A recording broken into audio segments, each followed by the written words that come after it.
But my beats, they are hard.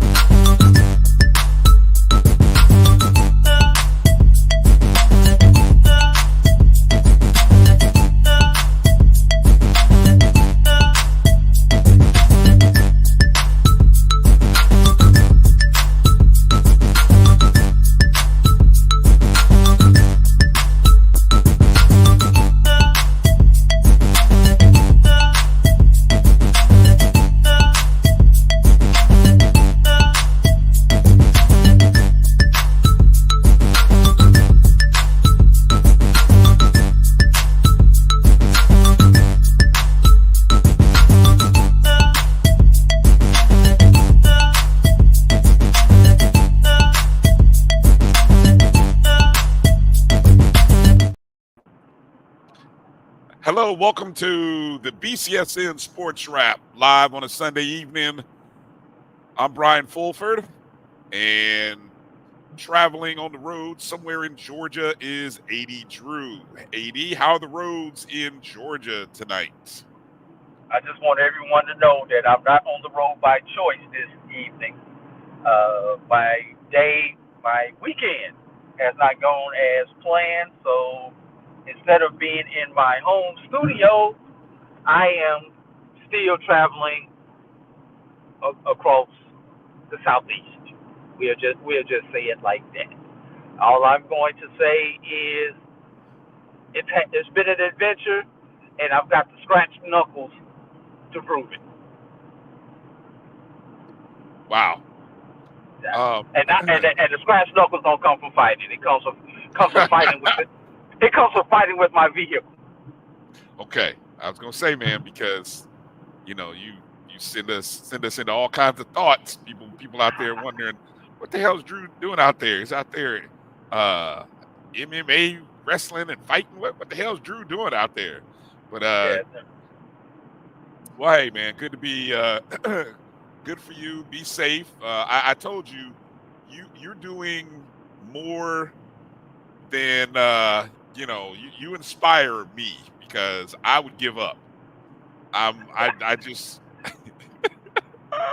I would give up and turn around and go back to where I was and be stuck there. So see, Brian, you weren't on campus yet when I came to Tallahassee in a 1985 Ford Tempo.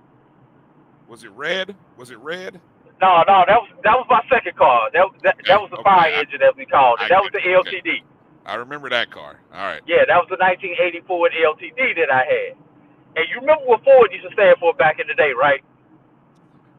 I believe so. Yeah, I think the first word we probably don't want to say, because we're trying to curse. Found on the road dead. Oh, okay. That's something else then. Maybe you said something. And they found my vehicles on the road dead many a days. Not the old rebuilt Dodges, no. We know what that one was. But it was found on the road dead, so whole college student, 12 hours from home, you had to start figuring out how to put stuff together yourself. And that's pre-YouTube, everybody. So you go to the auto parts store, buy a book, and talk to this person, talk to that person, and pay somebody to fix it the first time, but you watched them, and then the next time you went on ahead and fixed it. So 30-plus years later, I don't like to get out here and do it, but I still know how to do it. Karen Griffin chimes in and says Ford still stands for that, Drew. So yeah, good to see you, Karen. Thanks for jumping in. Shout out. Thanks for everybody for jumping in here on the Sunday edition of the BCSN SportsWrap as we head into Thanksgiving week. Week number 12 of the football season comes to an end, and we're one step, well, I should say, of the FCS schedule. One step closer to the end for the regular season. Technically 2 more weeks. No, how's that go? 1, 2, 3 more weeks technically. Am I saying that right, Drew? No, 2 I more don't weeks. even know where you're going to tell you if you said it right. You're right. Now, I how about you started. go there, and then I'll tell you if you were going down the right road. Okay, so I was trying to think how Oh, many. I probably shouldn't say going down the road, given my situation. But anyway. Exactly. I was saying how many weeks remaining in the season. So technically, there's 14 weeks in the college football FCS, FBS, Division One. Let's just call it that. In the Division One landscape, there are 14 weeks technically, right? 12, 13, 14. Yes, because next week is Next week for FCS is bonus for us. FCS season ended yesterday. No, because conference. Reason I say that because conference championships in, for example, other divisions, ACC, Right. for example, FBS. they're the same weekend as the SWAC. Same weekend as Right. the SWAC championship. FBS has 2 more weeks. Has 1 more regular season week, and then the conference championship on the FBS level, on the bowl subdivision level. While on the championship level, the regular season came to an end on yesterday, except for our teams who play bonus football in the HBCU diaspora. That's for and that's based on playoffs, because what they say for teams that are going to the FCS playoffs, the regular season ended Saturday. Okay. Now, for all other teams in the SWAC and the MEAC, primarily run off of a FBS type schedule because of a bowl tie-in. So that's why you have a SWAC championship game on the last week of the Division One calendar, which is December 2nd. Right, the first Saturday in December. Right, along with other championships. So we got a lot to talk about. We got some teams that are winning championships, winning divisions, teams going into the playoffs. Yes, the playoffs are a real thing in the HBCU diaspora. We're going to talk about that and some more. So let's get this thing going. Make sure you guys are following us. Hopefully, all you guys who are on are followers of the Black College Sports Network at MyBCSN1, the #1, Facebook, Twitter, and Instagram, and also subscribed to the YouTube page. Excuse me. You can also check out our Facebook page, BCSN SportsWrap, on Facebook.com if you're not as there. So we appreciate you. Hit the thumbs up button and the like button wherever and however you're watching us. If you're watching on replay, hopefully it's via the BCSN Pod Zone. Okay, enough for the plugs for the moment. Got to say a quick shout out to a few people jumping in. I see Walter Harley, first one to jump in. Greetings to everyone in the HBCU land. Many upsets to talk about, indeed. Coach Ferrasi is back with us at 7 o'clock. So that's the top of hour 2. And sorry, my attention got distracted there by a New York Jets interception, which I've got a play on a defensive touchdown in this Jets-Bills game, and that almost happened, Drew. So I kind of got distracted there for a second. Sorry about that. Mary 305, good to see you on. Yes, our Rattlers are on a mission. Finished the regular season 10-1, first time since 1999. Finished 8-0 in the SWAC East, the 3rd consecutive year a team has gone 8-0 in the SWAC East. So we're excited to continue the tradition in the post-COVID era. And Drew, of course, dropped a little nugget. What's the number, Drew? The last 5? 5.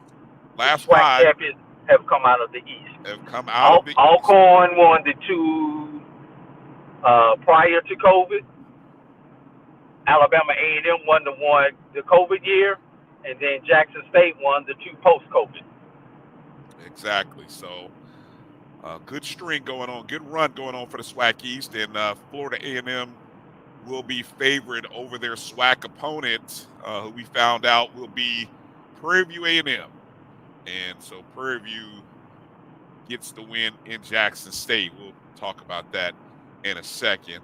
Yeah, Israel. See, Israel Carey jumping in. You can talk about volleyball because we just saw the results. For those of you who are watching, the number 5 seed Jackson State knocks off the 1 seed unbeaten Alabama State in the semis, and then knock off the 2-time champs in outstanding fashion, 3-0. They defeat my beloved Lady Tigers or Lady Rattlers, and the Lady Tigers end up as the champs of the SWAC. Really dominating. And Drew, who called that? I told you that Jackson State was the dark horse and the team to pay attention to in the tournament. Did I not?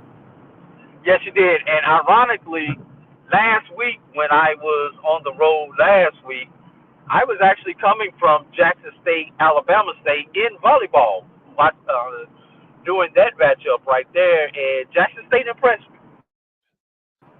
Yeah. I think if I heard correctly during the broadcast, they had said Jackson State had not won a contest in the month of November until they got to the tournament. So that's what you call locking in. They locked in at the right time. So yes. Congrats to Jackson State for sure. And but I feel good. The Rattlers will be back, and 3 championship games in 3 years, not to be scoffed at. We will be back. Good to see Tamara T. Thanks for jumping in. Blue Jacket for Life. Just reminding you, Drew, stay off the back roads in the South, which I'm sure you're on some well-lit highways. Yes, and there are plenty of trees along the route, so I got to make sure I stay where it's well lit. How about that? Right. Avoid the trees. M4 1974. I'm not. Is Ford a sponsor? Referring to, are they a SWAC sponsor? I don't know if Ford is a SWAC sponsor. I know they are not a SWAC. I know they are not a sponsor of this show. So now, if Ford were a sponsor of this show, we have proceeded a whole lot carefully with the beginning of the show. So that's for sure, definitely. But we would gladly take Ford money. Gladly take that money. Thank you. Yeah, Jimmy Mack checking in. Good evening, everyone. Yep, appreciate you, Jimmy Mack, for checking out the pre and the post game from the Florida Classic with my guy Kelvin Rozier. Had a birthday on Saturday. Our beloved friend, the late Kofi Hemingway, had his heavenly birthday the day before. So Kofi and Kelvin born one day apart, same year. So it was good to kind of, just celebrate Kofi and then celebrate Kelvin, and just two Rattlers who I love to death, man. And I'm so thankful for those 2 guys, to have them in my life right now, and to be able to to talk about FAMU and to share the knowledge and the passion that they have. So definitely it was great to have those guys. All right, so I think we got a lot of the welcomes and all that good stuff out of the way. Let's kind of get right into the big stories coming out of the weekend. Our lead story: Howard earns their H back through 2023 MEAC champs. That's right, the school that basically lost their H every year they get ready to play Hampton, because Hampton just owns that rivalry. Well, they ended up taking care of business at home against Morgan State, 14-7. And with the win, Howard is going to the bowl. They're going to the Celebration Bowl. Interesting enough, it's the first time, I believe, since 1993 that Howard has won the MEAC. And this year, of course, it's outright, despite the fact that they and North Carolina Central both finished with a 4-1 record. The MEAC, of course, in the preseason said there would be no more co-champions, which is kind of, it's kind of like whatever. I mean, there's 6 teams in your conference, and you don't want to have a co-champion anymore, but whatever. So, I feel like if you didn't want to have co-champions, everybody should play each other twice.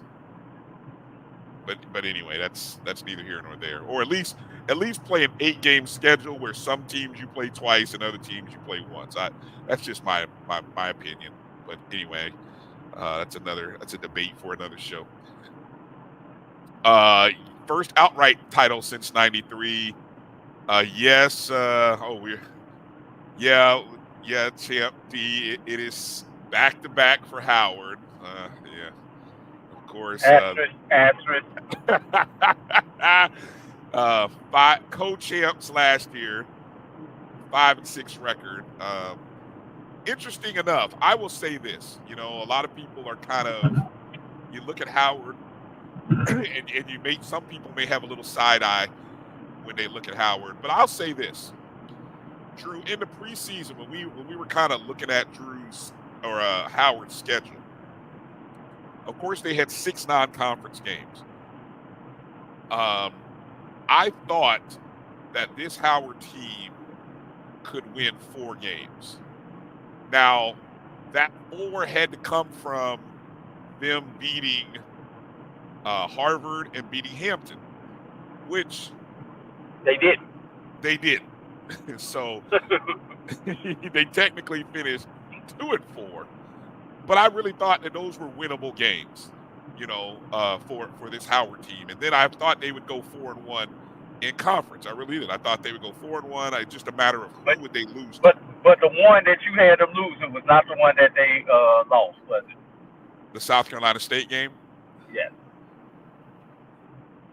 No, I probably didn't. I probably had them. Probably had them losing the Central. I probably had them losing the Central. You're right. Exactly. Yeah, and I think I had Central maybe losing to somebody. It just they did lose to somebody. It just turned out to be Howard. So even though this MEAC team, this champion Howard, 6-5 this season, 11-11 over the last 2 years, and I want to be respectful, but hold on to that stat. Okay. Just hold on to that stat for right now. Okay, I'll hold on to it. I'll just say this. I thought Howard, people will say, did you expect Howard to be there? Did you expect Howard to be going to the Celebration Bowl? Most people probably did not.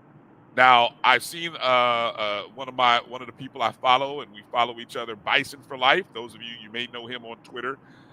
He actually called it last year. He put the tweet out last week. Back in November of 2022, he thought that the Celebration Bowl could be Howard versus FAMU. It's almost there. Not quite, but it's real close. And he kind of predicted that. I actually, again, I gave Howard some credit from the season ago, and I just thought Howard's non-conference disappointed me.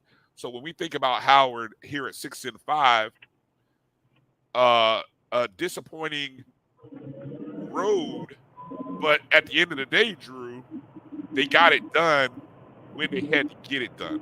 What's your take on Howard? What's your thoughts on Howard and their position now as they get about a month off before it's time for the Celebration Bowl?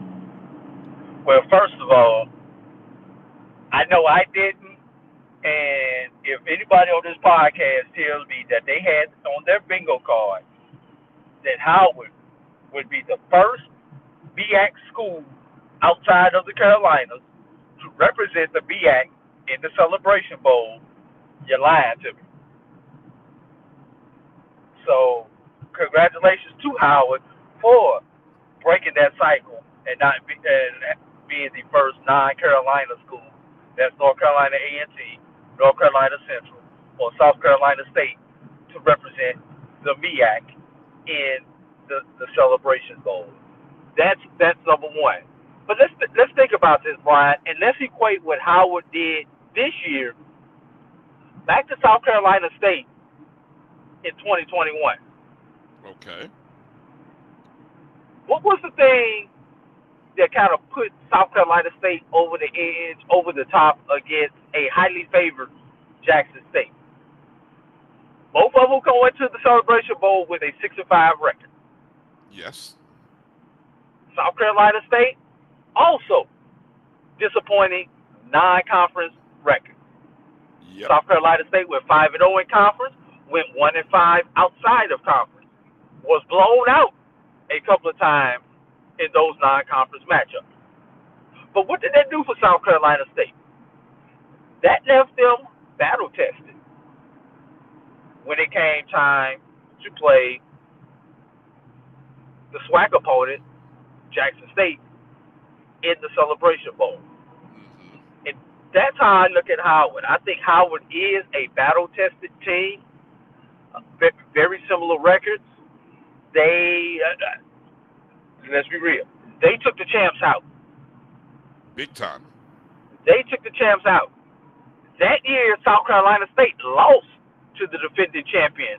That was Alabama A&M that year. Alabama A&M beat South Carolina State, if I do recall that correctly. Right. At the beginning of the season, I think it was. Yeah, it was like week 2 or something like that. Uh-huh. So, yeah, Howard is as a battle-tested, ready team. The key is they, just like South Carolina, they're going to have to stay sharp for 3.5 weeks. They're going to have to stay ready for the next 3.5 weeks. But they get to scout their 2 opponents. They get the game plan for their 2 opponents. And then on December 3rd, they get to start implementing Plan A or Plan B based on who wins the SWAC championship.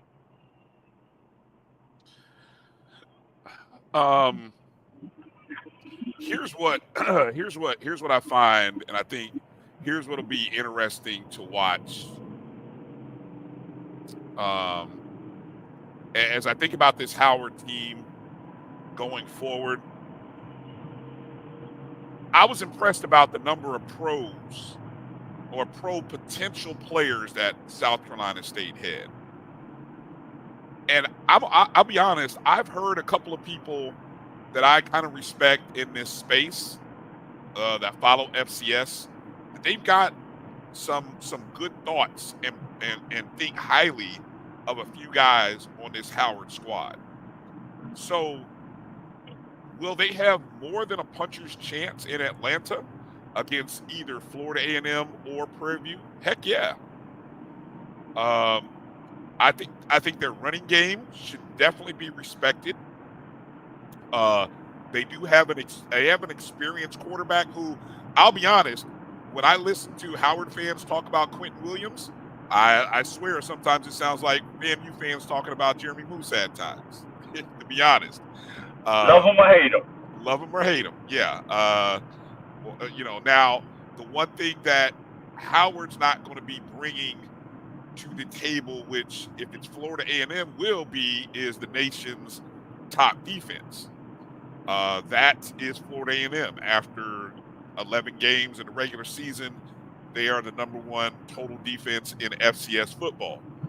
And so that is what FAMU's coming to the table with. But I don't think Howard's defense has changed. I think if you go and look at the numbers, I would not be surprised to see Howard's defense somewhere, and I haven't looked this up, so it's not hard to do, but their defense will be in there somewhere in the top 25, maybe the top 40. I'm going to go that far without even looking too deep, okay? So I just, I'm going to put some respect on their name. And I think, we're just going to kind of watch and see what happens. Florida A&M has to take care of business against a team that you've already played one time and you beat them up really badly. So that gives Prairie View a lot of motivation when they come to Tallahassee for a second time. And so the margin for errors shrinks a little bit because of that. Okay. So we'll come back to talk. We'll talk more about Howard. There's some other interesting things to kind of talk about Howard. Can I put my last thought on Howard before we put a pin in it? Yeah, for sure. And I go back to the South Carolina State comparison. Comparing the two teams, I think Howard has the better running game this year than South Carolina State did in 21. And Howard definitely has a better quarterback right now than South Carolina State did in 21. But I think South Carolina State's defense in 21 was better than Howard's current defense is. Now let's juxtapose those against the two potential opponents. I think offensively, Jackson State was better than FAMU was in 21. Than FAMU currently is. Slightly better. And I think Jackson State had a slightly better defense than FAMU does currently right now. What do I mean? I mean, like you said, Howard has more than a puncher's chance against a Florida A&M University. Should Howard match up against a Prairie View, I definitely would think Howard would be favored to win that game, and I think I would lean towards Howard in the game against Prairie View also.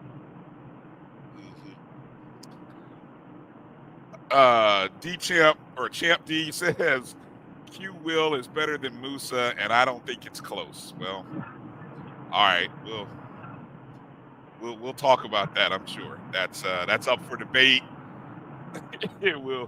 I'd love to hear what that's based on. Let's talk about that the first show in December. Should those two meet? How about that? Let's put a pin in that one for 2 weeks. Well, that'll actually be next weekend's show, because after next weekend's show, well, no, that's the SWAC championship game. Oh, I see what you're saying. After the SWAC championship game. Yes. Yeah.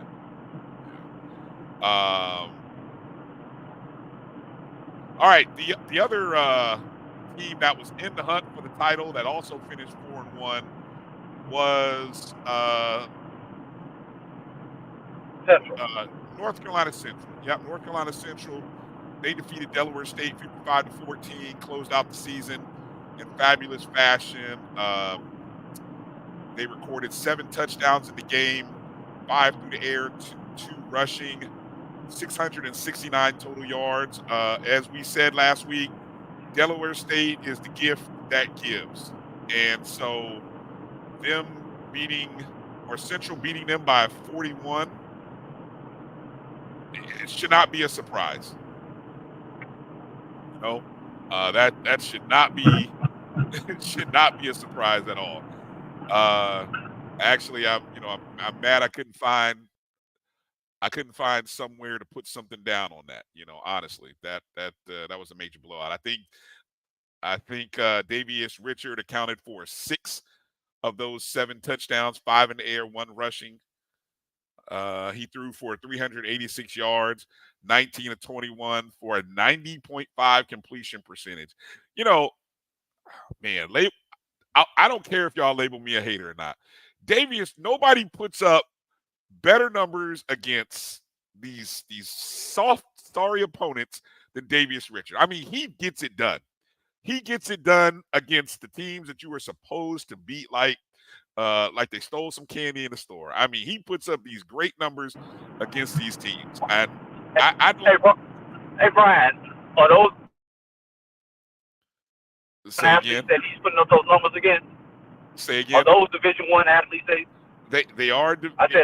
Yeah, they are at Delaware State University. Yes, they are a Division I school. Yes, they are, Drew. Yes, they are. Okay, so then why do we poo-poo his numbers against like level competition? I can see it's not like level. Or NCAA or NAIA team. I disagree. It's not like level competition. Delaware State is not on the level of North Carolina Central, and don't you dare they have as many scholarship opportunities as Delaware State. As North Carolina Central has, correct? They may have the opportunities, but then that's up to them to go and get the players to fill out those scholarships. Okay. I will not poo-poo those numbers when you have the same tools that I have.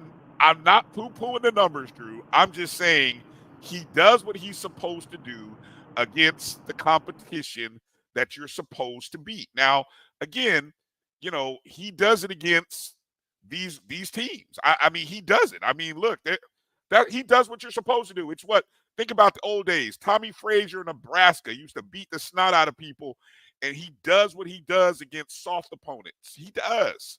And I'm not, and don't get me wrong, I'm not sitting here telling you that he does it against good competition, because we have seen him do it. We saw him do it against Jackson State in the Celebration Bowl. We've seen him do it in other, but I'm just saying, you know, when these numbers are outstanding numbers, and man, he does it. He does work against these bad teams. So look, I feel like there's tiers to this. You know, there's tiers. And yes, he didn't have a good game against Howard. You know, that might be the one blemish on his career. Maybe there was a game last year where he didn't have a good game. You know, I don't know. He didn't have a good game against maybe UCLA earlier in the year. I don't know. But I'm just saying, it's what you say, Champ? You said the similar after the Aggie Eagle, you were attacked. Look.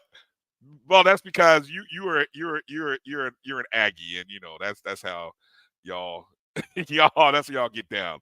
So yes, but I said what I said.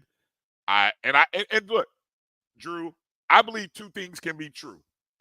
I believe Davius Richard can be a great quarterback, a transcendent, one of the greatest players in North Carolina Central history. But at the same time, I can also say he puts up these great inflated numbers against really bad competition. Both can be true. It doesn't mean I'm hating. If you choose to feel like you're hating, then so on and so forth. All right, that's just that. It is what it is. But Trey Oliver, who I heard earlier today, this is his a part of his initial recruiting class. These guys have probably the greatest group of seniors. If I was listening this morning to Joshua Sims on Dr. Cavill's Inside the HBCU Sports Lab, one of the greatest senior classes to come through North Carolina Central, maybe even in the last 20, 30 years. He's part of his first recruiting class. And so this team has done outstanding work. I mean, they've really risen or grown the value of this program, especially to recruits not only in the North Carolina region, but I'd say along the Eastern Seaboard. I think any recruit, you'd be foolish not to consider North Carolina Central, especially as long as Trey Oliver is there as the head coach.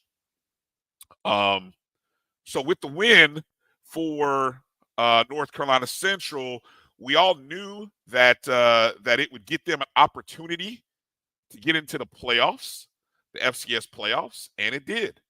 And so when the playoffs came out this afternoon, North Carolina Central with their 9-2 record, they were ranked 7th, I believe, prior to the loss to Howard, and then they dropped down to 14. They ended up in a first round matchup, a favorable matchup, I think, against the Richmond Spiders at Richmond. So I think that's a good city, good travel opportunity for North Carolina Central fans. That game will be on November 25th, 2 p.m. Eastern on ESPN Plus. And Central, of course, having beaten 3 teams in the CAA, 3-0 against their 3 opponents in the CAA. Richmond is a team out of the CAA, so it could go 4-0. And I think what's even more interesting, and I told Drew that we would look into this, look at who their potential second-round opponent is.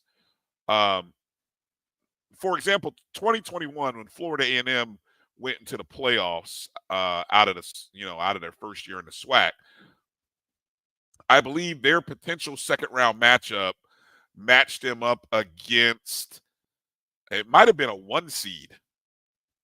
And usually you would expect the HBCU team to get matched up against a potential 1 or even 2 seed.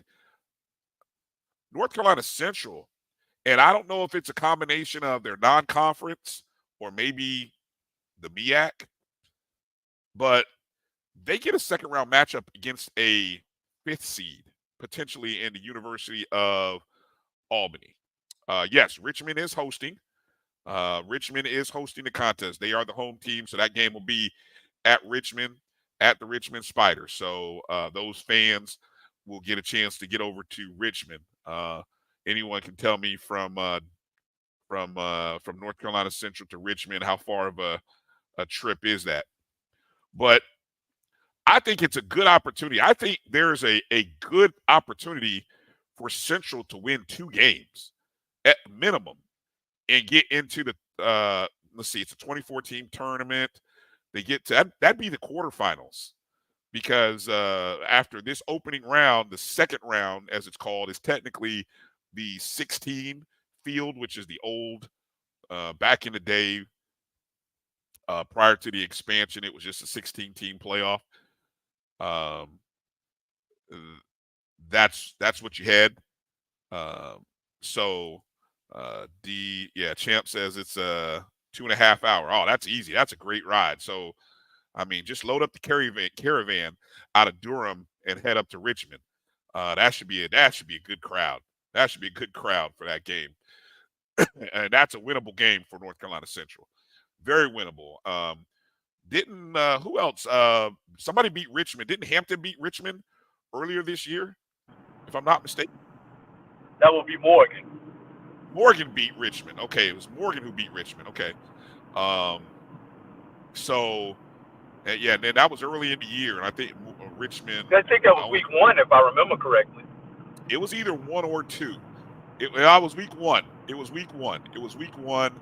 And I do think Richmond lost maybe one other game early in the season, and then they only lost 1 game in conference. They went 7-1 in conference. You're assuming that, let's see, they went 8-3 overall, so that means they went 1-2 in the non-conference. Yeah.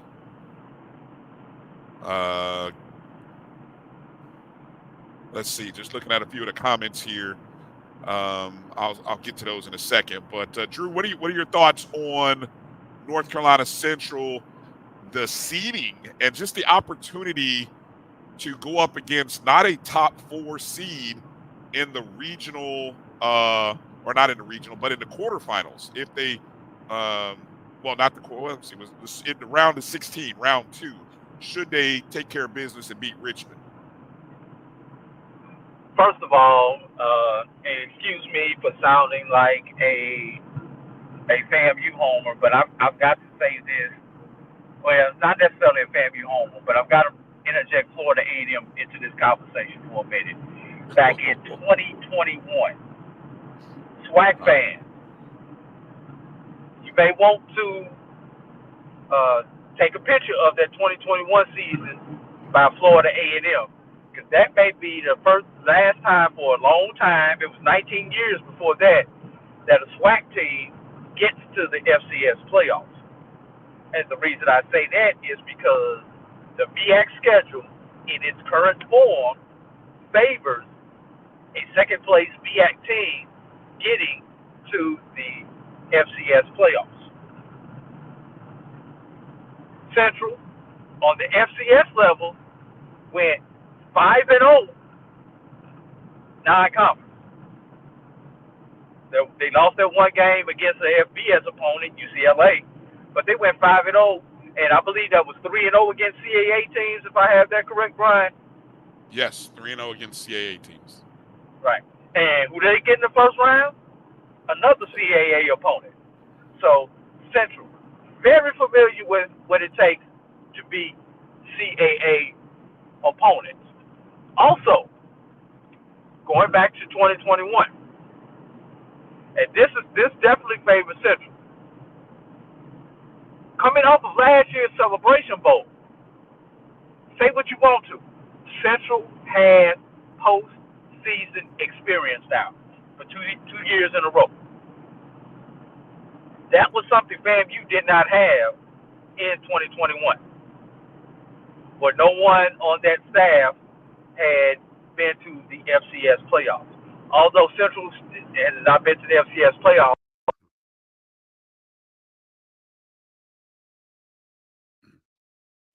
Lost Drew there for a second. Obviously, again, Drew is on the road, traveling back. We lost you there for Drew. We lost you there. Go ahead. What were you saying? Finish your thought there. The experience of the Celebration Bowl and going through that and having to get up for a game like that will play into a factor in this particular game this upcoming weekend. I can see South Carolina State making that trip very easily, beating Richmond, and then possibly setting up a favorable second round match in which Central fans, are you prepared to travel up and down the road with your team? That is the question. We know they're going to make this first round match. Well, I say that given that it's Thanksgiving weekend, but it's on Saturday, so you can do your turkey and still get to the Central game in Richmond. Central fans, take that money that you had in your budget for Atlanta and follow this team and cheer this team on. Yeah, again, that game is November 25th, 2 o'clock against Richmond. The winner of that game plays the University of Albany on December 2nd at noon in round 2. And again, Albany, who's also a CAA team, they finished 5th. Did you catch what I said, Brian? Yeah, primarily about the experience and the postseason experience, right? Yeah. Okay, no, because I went in and out, so I wasn't 100% sure you actually heard me. Yeah, no. We got you. Even Dr. Cavill even agrees. He says he agrees with the postseason experience, especially with senior/graduate loaded class returning to make a run. So, yeah, I'm looking at Richmond's schedule. They lost the opener to Morgan State, 17-10. Richmond was preseason ranked 16th, I believe, when Morgan went in there and beat them. Then Richmond lost to their FBS team opponent at Michigan State, 45-14. They got a win against Delaware State, 38-6. Who hasn't gotten a win against Del State?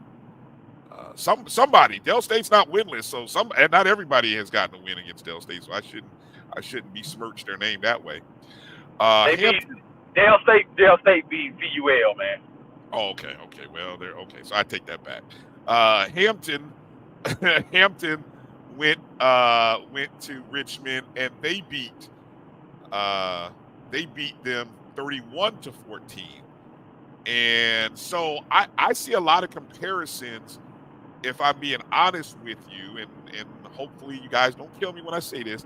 I see some comparisons to Hampton being able to go what Hampton did, because Hampton has at that point in the year, September 30th is when it happened. Hampton had a very good quarterback. They do have a good quarterback in Chris Zellis. Hampton has a very good running game. Two things that North Carolina Central does and has very well. They have a good quarterback, good running game. Now Richmond has feasted on some people since then. They feasted on Elon by 14, feasted on Campbell. That's a common opponent with North Carolina Central. A&T? Did they play A&T? Yep, North Carolina A&T is another common opponent with Richmond. There is a lot of film and a lot of opportunities. I mean, Morgan State, another common opponent. So there's at least 1, 2, 3. Elon did Central play Elon? Yes, they did. I think somebody said that the 3 wins in the CAA were, the 3 wins. Yeah, Jeff Roberts, Elon, A&T, and Campbell. So there's I bet you David Wilson had already set the film. Hey, look, there's four common opponents that Central already has. So I'm gonna look for. I'll be interested to see what the line is on this one. And I somehow bet it's going to be real disrespectful towards North Carolina Central, in which case I'll be looking to put some money down on Central. And then that second contest potentially against UAlbany. UAlbany, they didn't have to play Richmond. Of course, the CAA, they had like 4 teams with a 7-1 record. Now, if you talk about MEAC-ish, Drew. If the CAA had any kind of, I don't, their tiebreaker went deeper than what anything that the MEAC has ever done. Well, I know it hasn't been deeper than any because the MEAC, of course, had 1 year where they had 5 co-champions. So I don't think anything can top that. But I think Continental-like. We'll call that continental-like. Colonializers, yeah, definitely. UAlbany beat Morgan 14-7. So, hey, there good opportunities here, and so I really think it'll be interesting to kind of watch the North Carolina Central run in the playoffs. And one other MEAC note here before we take a short break. Well, actually, now, Drew, we're going to stick with it because I know we got Ferocity at the top of the hour. So we'll just finish off with a couple other notes and then take a break and then come to Ferocity. South Carolina State, 44-17 win over Norfolk State. Finally capping off the Buddy Pugh era with a win. The dean of MEAC football after 22 seasons. They get it right. The South Carolina State guys get it right. Get a win at Norfolk State, 44-17. Final, I was trying to see what the final standings are for South Carolina State this year. A 4-7 overall, 2-3 in conference play.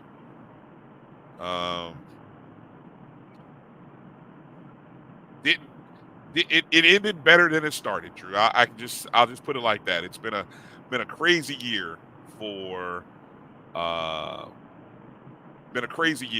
South Carolina State, but I think it opens the door for some new and exciting opportunities for that program. Your thoughts, and I know Coach Ferocity will come in and we'll hear his thoughts as well. Your thoughts on Coach Pugh, South Carolina State there ending the season against North Carolina Central or Norfolk State. I'm sorry. Only thing I'm gonna say right now, and we'll say the rest of it for when Coach Ferocity comes on, is I'm glad, even though the season was not what Buddy Pugh wanted, I'm glad he got to go out on his own terms, as we've seen a couple of coaches, deans of their respective conferences, and I'm talking about Rich Freeman and Willie Slater over the last couple of years, not be able to go out on their own terms. So I'm glad. Broderick Fobbs. I'm going to throw Broderick Fobbs in that too. Okay. So I'm glad South Carolina State afforded Buddy Pugh the respect to be able to go out on his own terms, and I think it kind of helped that Buddy Pugh announced early enough that this was it, to keep people from chirping and trying to force him out. Yeah, I think the timing. Although I don't like the fact that he did announce it so early, because I think it kind of affected the season and what the season could have been. The fact that he did announce it so early let everybody prepare to have life without Buddy, instead of saying we need to get rid of Buddy. If you understand where I'm going with that analogy. But the crazy part about that, Drew, given how the season ended with your athletic director resigning from the post, and then Buddy Pugh having to take over, I mean, did it get better? I mean, there was no, I don't know. I don't know if it got better. Put it like that. On the field, he was able to do to end it the right way on the field. Anything above that, that's not for this discussion right now on this podcast. Okay. Let's transition over to Virginia Union for a second. They were in the playoffs, the CIAA champs, making it to the Division II playoffs for the second consecutive year, coming off a 10-1 regular season and a CIAA championship. They traveled up to Kutztown, Pennsylvania, to take on Kutztown, and it did not start well for Virginia Union, who gave up 2 touchdowns and a special teams punt return touchdown in the first quarter. Then also gave up another touchdown early in the second. They were down 28-0 before they scored on a punt return touchdown with 3:26 to play.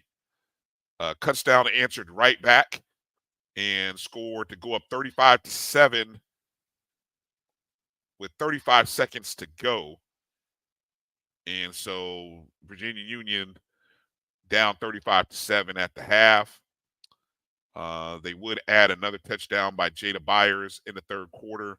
Kutztown added one more for good measure to make it 38. Actually, they added a field goal in the fourth quarter, but pretty much the damage had been done. Jada Byers in the contest rushed for 101 yards and a score.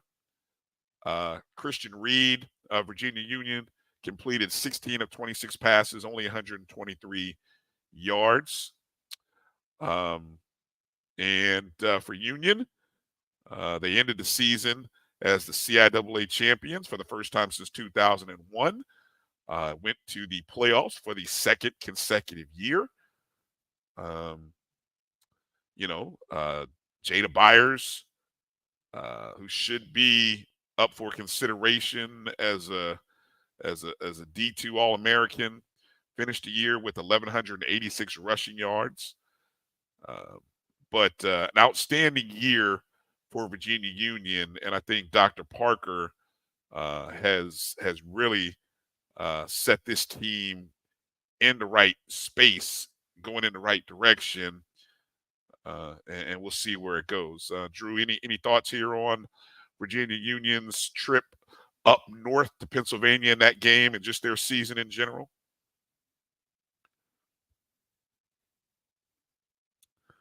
We'll see if I don't have. I'm sorry, I was on mute.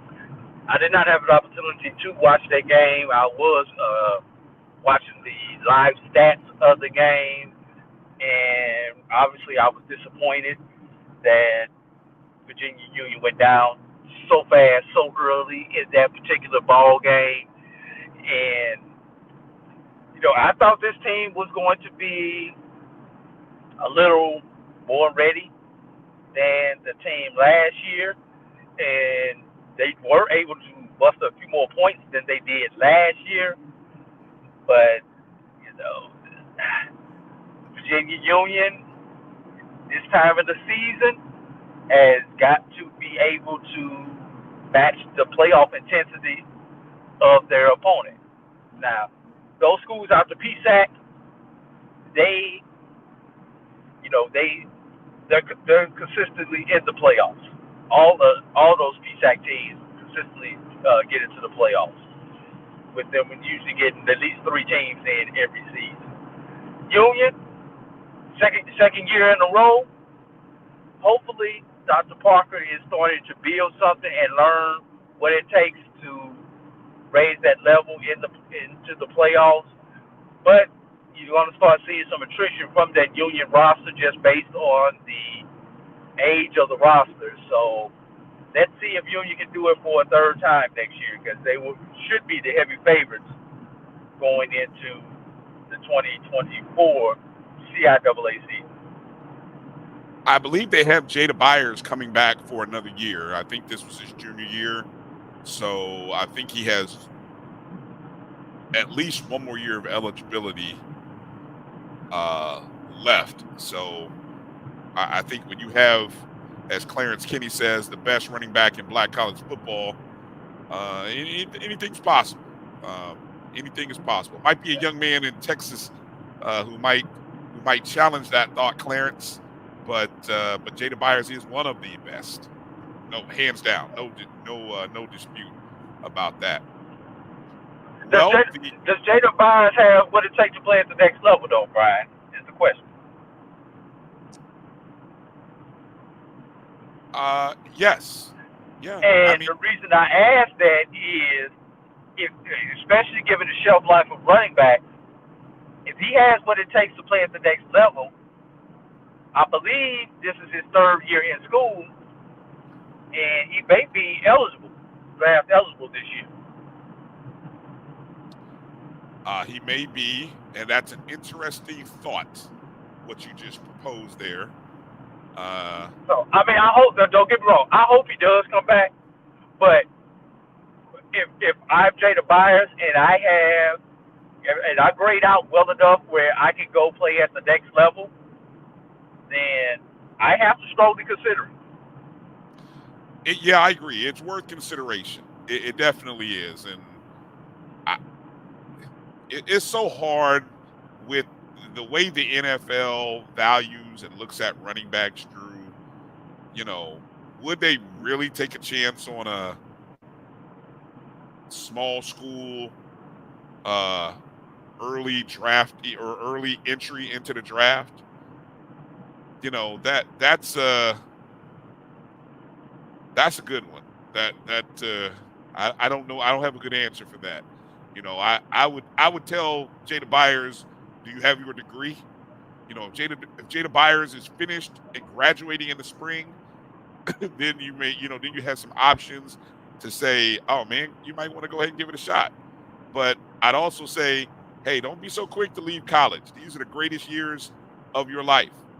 And if you still don't have your degree yet, well, that's kind of important. I would recommend you get it. Let me shift over to Benedict College, who had the week off, and they had an opportunity to watch their opponent for this upcoming Saturday. And that is the 4 seed in their region, Lenoir-Rhyne, who defeated Shepherd, who was an at-large team in the region, by a score of 63-17. That's right, 63-17. Just looking at the stats, the team stats, what stands out is really impressive for what Lenoir-Rhyne did, Drew. They put up 617 yards of total offense against Shepherd. 461 of those came passing on 28 of 35 in the contest. And they only ran 69 plays, Drew. 8.9 an average of 8.9 per play. So that's pretty efficient. I'm just going to say, Drew, that you think about the fact that you only ran 69 plays, but you put up 617 yards of total offense. That's pretty efficient. So the challenge now for Benedict, when I go and look at the bracket here, I had the bracket pulled up. I want to see where they are. So November 25th, the time has not been announced yet, but you have noon. It is noon? I believe all of the games have to start at noon local, except for special circumstances. Okay. All right. Well, it's not listed on the NCAA site, but the game will be at Charlie W. Johnson Stadium in Columbia, South Carolina.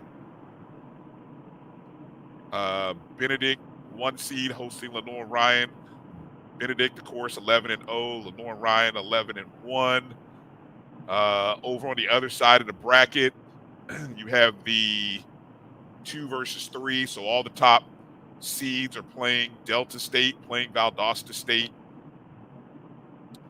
And so we'll talk. Lenore Ryan, I believe, Drew, has been in the playoffs at least for every year over the past 5 years, at least 6 years. We'll have to take a look and see what their history. But once again, Benedict is playing a team that has multiple years of playoff experience, where like every kid on the roster that's not a freshman has been in the playoffs at least, 2 years.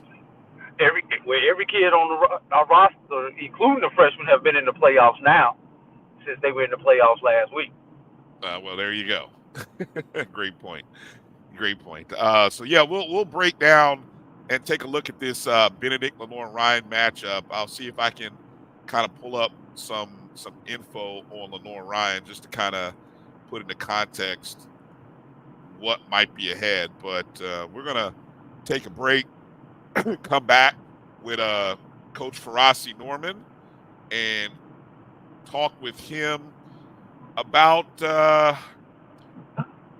just the coaching circles right about now. A lot of interesting rumors and names are floating around, and it's an interesting time of the year where coaches are getting their resumes together. Some coaches have already been let go. Some coaches won't be renewed or retained. And then there's other coaches that are looking for jobs. And then there's coaches that have just, well, I shouldn't even say coaches, but let's just say football players who have a name that are looking for opportunities. So we're going to talk about all that with Coach Farasi on the other side. So hang in there. We'll be back in just a moment. You're watching the BCSN Sports Wrap right here on the Black College Sports Network. We'll be back in just a moment. Supermarket sushi, really? No. Wait, Troy, you work here? I'm never not working. Like Head & Shoulders Scalp Shield technology, up to 100% dandruff protection, even between washes. Never not working, huh? Oh, Troy, you're such a good teacher. Yeah, I know. Never not working. Never not working. Never, ever not working. Are you serious? Never not working. Dandruff protection that's never not working. Head & Shoulders Scalp Shield technology.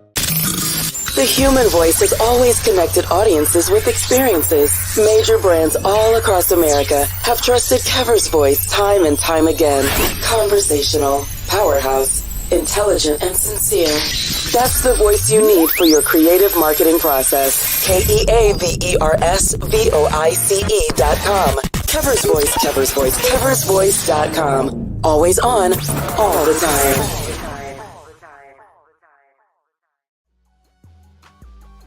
This is the Dean of the College of HBCU Sports, Kenyatta Cavill of Dr. Cavill's Inside the HBCU Sports Lab with Mike Washington and Charles Bishop. Come mix it up in the lab where the course lecture is in session every Tuesday from 6 o'clock p.m. Central Standard Time on Facebook Live, YouTube Spreaker, or the BCSN app, as we discuss all things about the HBCU sports culture, including exploring the week that was in the sporting HBCU diaspora, as well as the upcoming week of HBCU sports. With me, the Dean, the College of HBCU Sports, on Dr. Cavill's Inside the HBCU Sports Lab with Mike Washington and Charles Bishop. Course lecture dismissed. At Hampton Law, our primary goal is to provide non-traditional yet effective solutions and redefine the approach to client legal concerns. As your trusted legal advisor, we believe in sophisticated, personalized services that eliminate the confusion and complexity sometimes associated with legal matters. Our high standard for client care and concern, coupled with our extensive legal knowledge and skills, make Hampton Law a resource focused on the protection of the client's interest and overall goals. We value our clients and truly enjoy working with them. Visit thamptonlaw.com to conveniently schedule an appointment online. Tamika Hampton Esquire, 1631 Rock Springs Road, Suite 336, Apopka, Florida, 407-494-1471. thamptonlaw.com. Majesty is a premium health and wellness tea line focused on bringing delicious yet healthy tea blends to the community. Filled with an abundance of vitamins and antioxidants, we work to blend teas with exotic spices and fruits, to produce scrumptious and wholesome beverages. So check us out at MyMajesties.com. That's MyMajesties.com. My Majesties, an Urban Passport member. Supermarket sushi, really? No. Wait, Troy, you work here? I'm never not working. Like Head & Shoulders Scalp Shield technology, up to 100% dandruff protection, even between washes. Never not working, huh? Oh, Troy, you're such a good teacher. Yeah, I know. Never not working. Never not working. Never ever not working. Are you serious? Never not working. Dandruff protection that's never not working. Head & Shoulders Scalp Shield.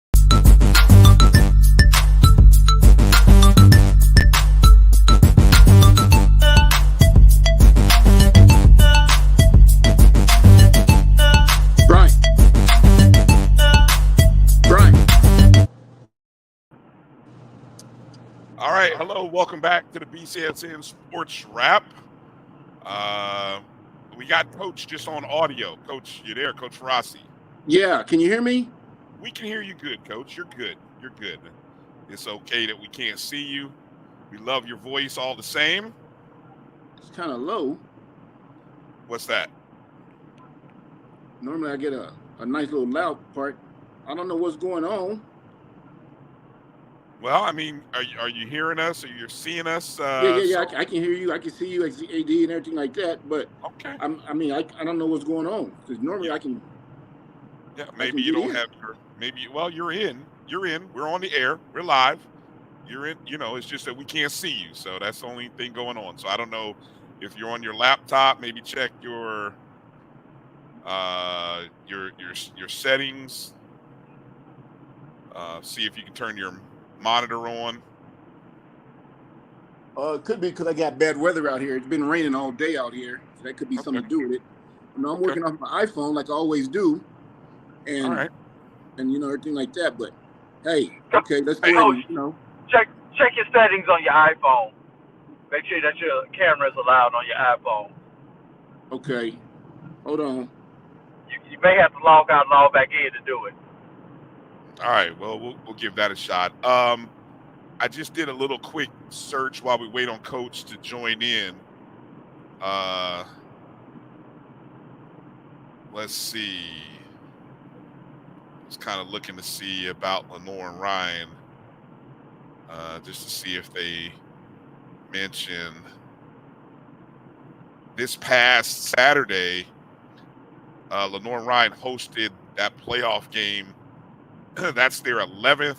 It was their 11th home game in NCAA playoff history. Did you say home? Home. I was referring to Lenore Ryan's game this past Saturday, yesterday. The fact that you said they've had 11 home games and you're going to continue with the sentence tells you their playoff problems. Well, yes, it's the first since December 7th, 2019. So that's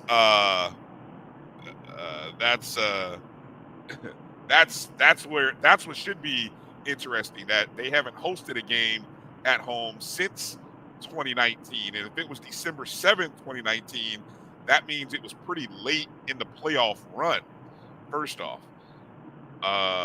Lenore Ryan was 8-6 all-time in playoff games. So they are currently 9-6 all-time in playoff games. So that's a team that has 15 games of playoff history under their belt. And like I said, I do think that a lot of that has occurred over the last several years. Here's it right here. This is why you should read, Drew. For the 7th time in program history, all since 2012, the Lenore Ryan football team saw its name called for the NCAA Division II playoff field was announced. So that's why you read, ladies and gentlemen. And sometimes when you do a search and it puts the highlighted stuff, if I'd have just read the first sentence in the paragraph, Drew, I would have known, right? Reading is fundamental, Brian. Yes, it is. All right, let's bring in Coach Ferrasi. Coach, we're going to have to go with you, even if it's just audio. How are you doing tonight?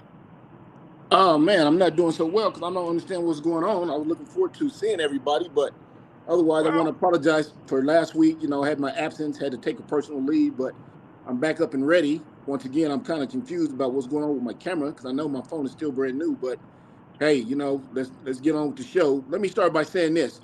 Right before you concluded, you talked about Jada Byers and the kid from Texas Southern. I truly do believe those are the two best running backs individually in HBCU football as of right now. Both of them, they're similar to each other. They're both about 5'8", 185 pounds. They got quickness. They break tackles. You can depend on them late in the fourth quarter. I don't really know if he's ready to go to the NFL just yet. If he's got another year of eligibility, I would say do it. You know how they treat us anyway, being HBCU guys. They're not really looking for us. So a guy trying to leave early, I've never really heard of anyone from the HBCU level trying to leave early. So I'm with you, Brian. I would say, hey, buddy, let's go ahead and finish up, get your degree, and then see what comes next. If he already has his degree, I say go and start working on your master's. But I would definitely come back. They got a good thing going over there. Sorry to hear that they lost. I was very looking forward to them going deep into the playoffs. They got a good team. Their coach is doing a great job for them. But, I would definitely ask him to come back. Now, the one guy at Texas Southern, he's already done. He's already got his degree. He's working on his master's.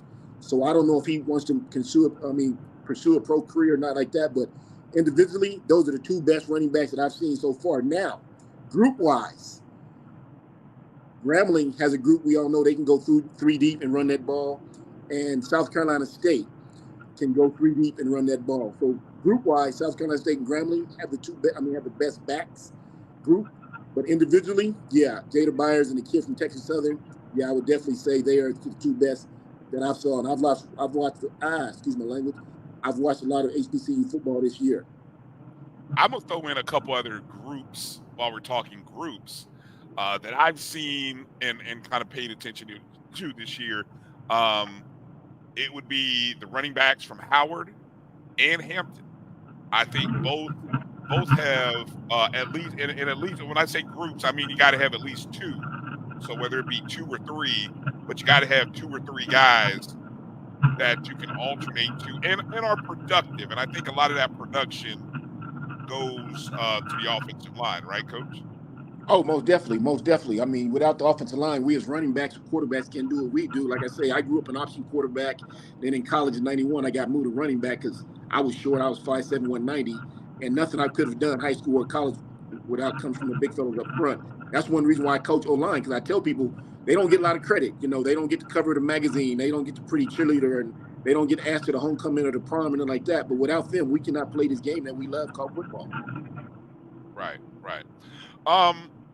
So let's go through a number of topics here. The end of the season is upon us, and this time of year, it's kind of less about the sort of X's and O's per se, because we got the other storylines that are surrounding the teams that won or lost. But you did get a chance to kind of watch the last game of the Buddy Pugh era. So I wanted to kind of start there and give you an opportunity to share your thoughts on just the game, the career, this season. I mean, it's kind of been Drew and I were kind of debating and talking about the timing of the announcement when Buddy Pugh, and I don't know if there's ever a good time to announce that you're leaving a sport that you love or a job that you love, but just want to hear your thoughts on Buddy Pugh. First of all, take your hat off, stand up, salute that man. Great guy. Put him in the same category with Eddie Robinson, Jack Gaither, a coach from Mississippi Valley, the gunslinger, what was his name? The coach of Mississippi Valley, Coach Jerry Rice. Archie Cooley. I was very proud of the offensive line yesterday. Scored 7 touchdowns, 5 on the ground. They ran that ball very well. They had almost 400 yards rushing. The quarterback threw the ball very well.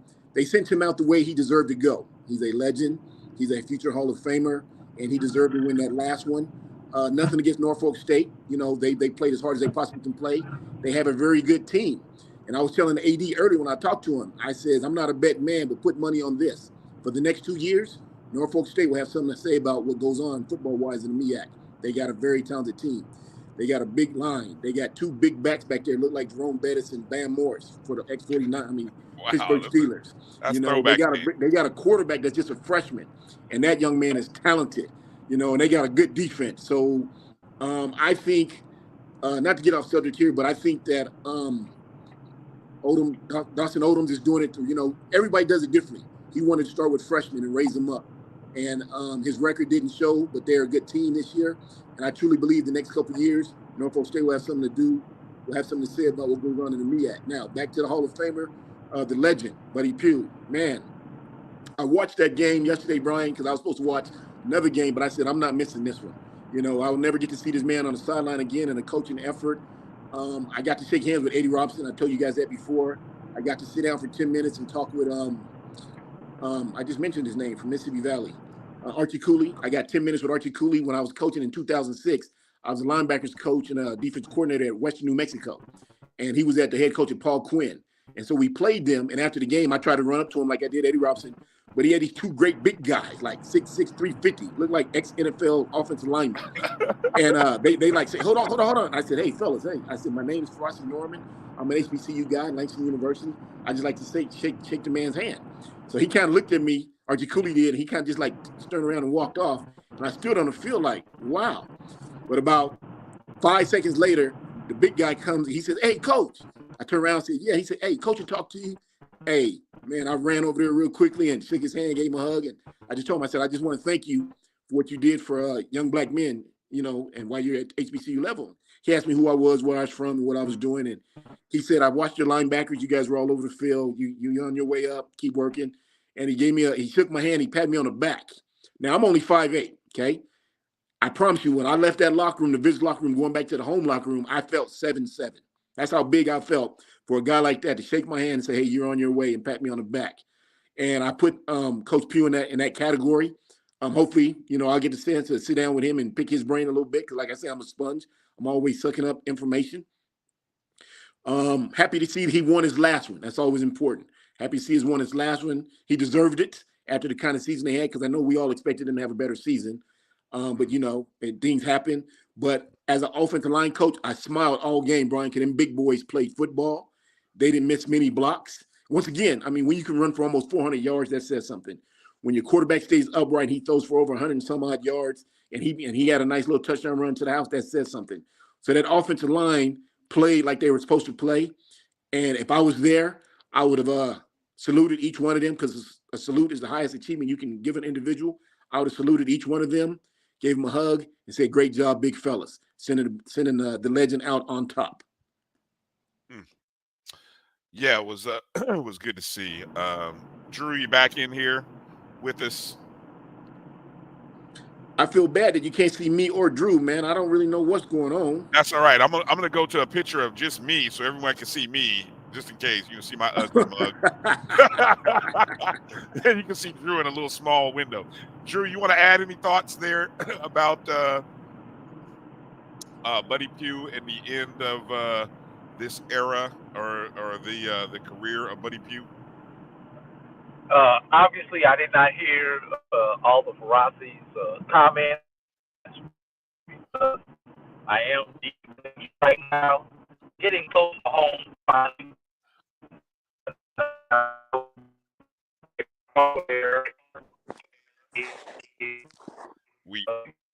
We can't hear you. We can't hear a word you're saying. So he's out of the area. I don't know. He's somewhere off in the sticks somewhere. That's all right, Drew. I'll come back to you in a second. Maybe you can hear me offline, and I'll come back here in a second. Let me see. Drew, are you go ahead. Let's see. Let's try it again. Maybe you're a little further down the road. Any how's your sound? One more time. All right. Well, here's what I do know. I know I know Drew is close to being home. Yes. So I know that part. He said so. He'll be back on with us a little bit later. Okay, so let's kind of move into the Jackson State Alcorn State. You said you did get a chance to watch that game. I watched. Right when I turned it on. It was 7 minutes in the third, and so I saw the 7 minutes going down, and I saw the fourth. Which when I turned it on, it was right when Coach McNair was ripping a referee for something that he had done wrong to the team, I mean, he was on him hard, up and down the sideline, just ripping him. And Jackson State got the ball. Alcorn came through, big D tackle, wrapped up the little running back like a Christmas gift. And the very next play, the quarterback, Jackson State, threw a touchdown in the left-hand corner to the receiver, which put the game at 21-21. A couple of series later, that's when, of course, Alcorn, they threw the ball, scored a game, which went up 28-21. A couple of series later, Jackson State was on the move. I mean, it looked like they were getting ready to score. And I think they stumbled a little bit, and they ended up settling for a field goal, which put it at 24-28. And they got the ball back, and I'm thinking they're going to go for it, and it looked like they just ran out of time. But from what I saw, the last 7 minutes of the third and fourth quarter, it was a good fight. It was a good fight. Jackson State, they got a good team. T.C. Taylor did a great job this year as first-year head coach. Offensive line-wise, like I say, they did when the quarterback threw that touchdown, it was a perfect pocket. The center had his guy. The guards, tackles had their guy. It looked good. I couldn't say anything negative about that. Switch it over. Alcorn's quarterback, O-line, did a good job of blocking for him. I didn't see, from what I saw, he didn't get rushed or hurried from when I was seeing it. They did a good job. Both teams did a good job this year. Both teams had good seasons.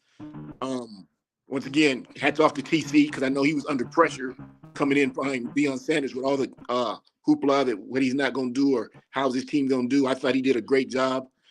Fred McNair always does a great job. He's a good coach. There's some rumor going around out there, and I'm kind of confused and upset about it. Well, hold on a second. Hold on before you go into that, but because that's a topic that I want to get into here with you. So I know where you're going with that. So let me jump in and ask the first question. And I know, and you brought up something else that I know Drew wants to ask you about officiating. But I want you to talk about just quickly, and you touched on it. Well, maybe Drew won't do it, but I will. It has to do with T.C. Taylor. Yes, sir. And they finished the season 7-4. 7-4. 5-3 in conference play. I'm going to resist the urge of taking a cheap shot at Jackson State. I'm not going to do it. What's your evaluation on this year and the job that T.C. Taylor has done? Are we talking about an alphabet grade or just like in general what he did? Yeah. I love alphabet grades. Give it a grade, because here's where I'll start. I thought he had the toughest job and the toughest first 4 weeks because he had to replace 70 guys. Yes. He had to replace the number one he had to replace the number one offense, the number one defense in the SWAC from a year ago that put up record numbers on both sides of the ball. And have to sort of follow all of the Coach Prime stuff. Yes. So I thought there was a strong chance that team could go 1-3 or 0-4 to start the year. They went 2-2, and I thought, of course, the season they stumbled on homecoming and they stumbled at the end of the year, but overall, I would give it a solid B season. How would you evaluate the year? Coach? Did I lose Coach? I've lost everybody. Well, what do you know? I think I've lost Coach. Do I have Drew? Drew, do I have you? Let me see. Do I have Coach? Who has a signal? Anybody have a signal? All right, so nobody has a signal right now. So that's interesting. might have to open this up to you guys. Might have to put a link in there and let you guys kind of chime in who are in the chat room and hear your thoughts. Let me try one more time to see if I've got Coach Ferrasi. Coach? Okay, he's not connected to his mic. I'm going to try Drew. Drew, do I have you? Wonderful. Okay, I'm going to do this. I'm going to take a short break, try to see if I can reconnect with Coach Ferrasi and Drew. And one way or the other, we're going to carry this thing forward and continue talking about the SWAC games from the weekend, as well as some of the news regarding coaching hires. And I did want to make and bring up some info regarding the HBCU basketball season, week number 2. Oh, here's Coach Ferrasi. Let me try one more time. Brian, can you hear me? I got you now, Coach. Yeah, I mean, I think it's the weather because it's been raining all day out here, and it's real hard. I'm thinking it's the weather going on because, I mean, we've never had this problem before. You know, I mean, I got full bars on my No worries. It's all good. It's all good. Like that. But anyway, like I was saying, TC Taylor, I give him a B also. I just thought that he did a great job of stepping up and moving the program forward.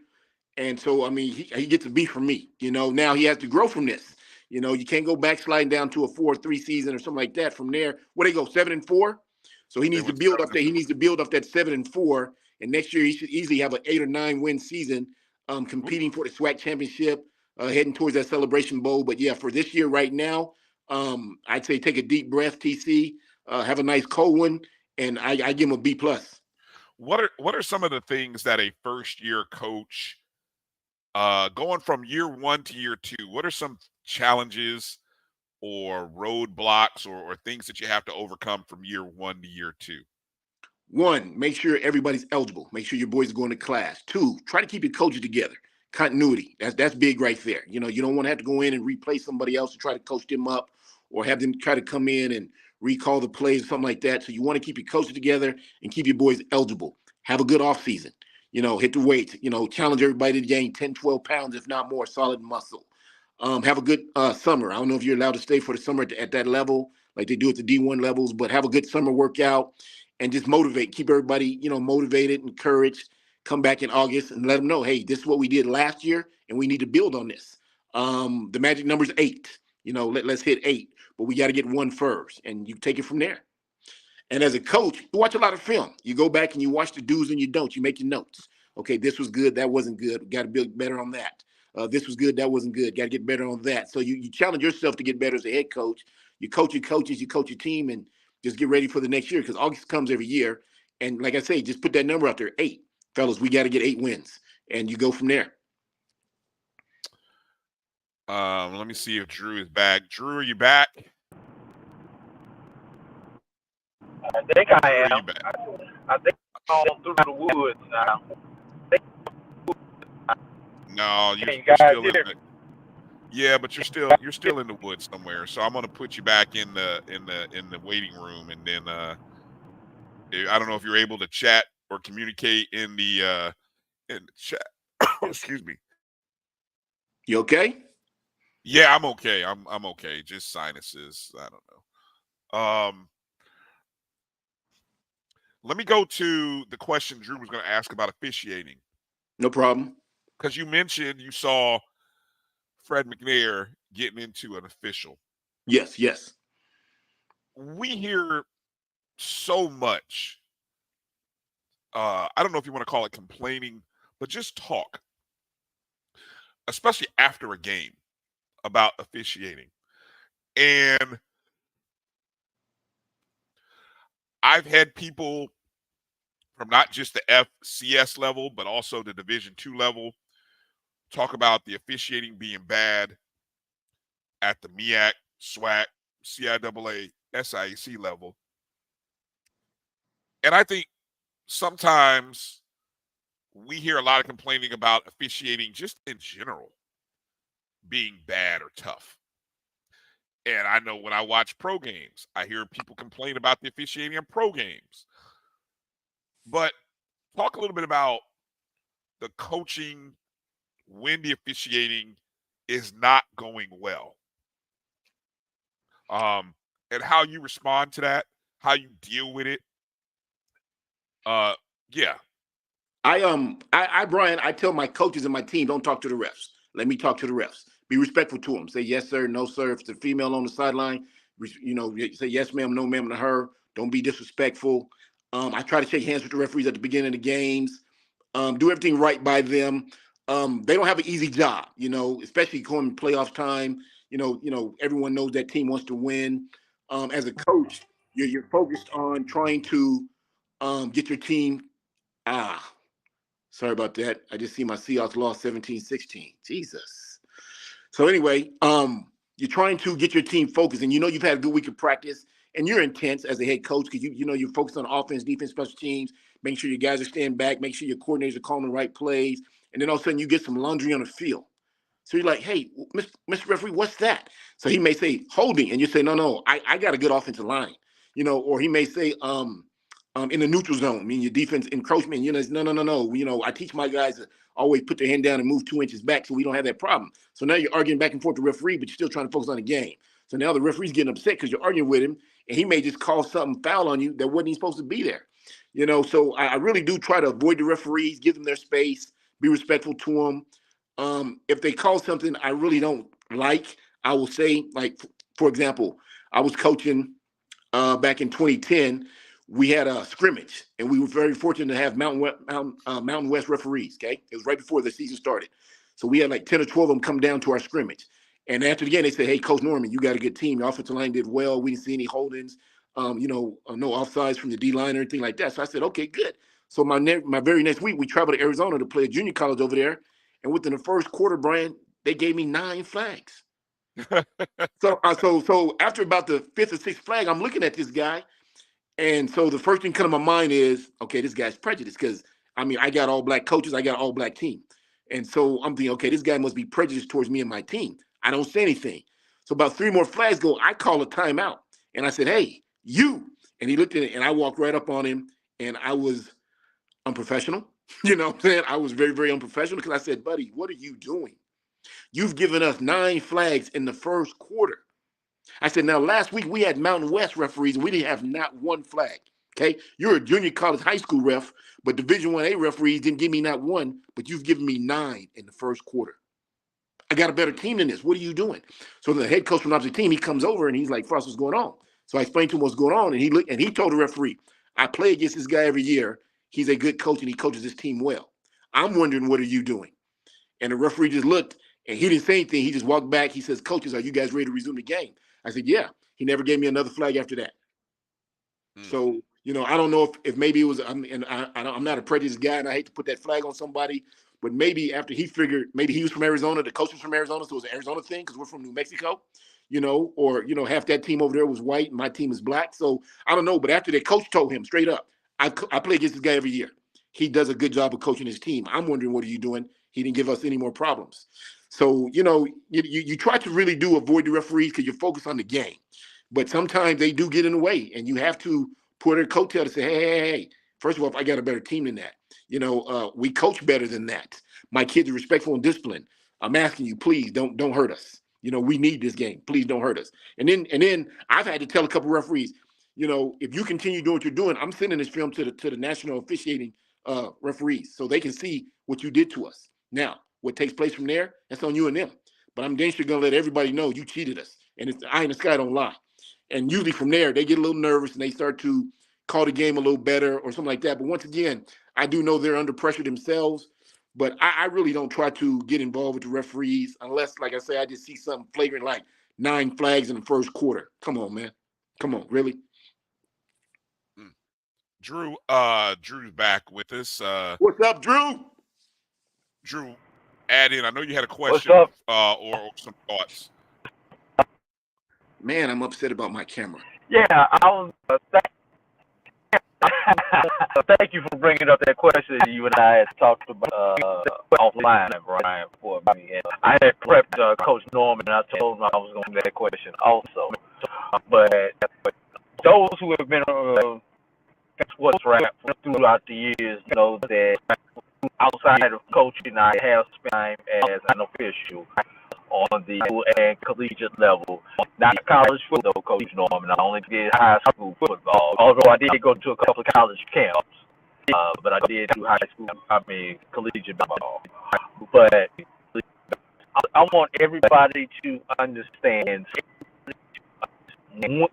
just these teams are playing to the postseason.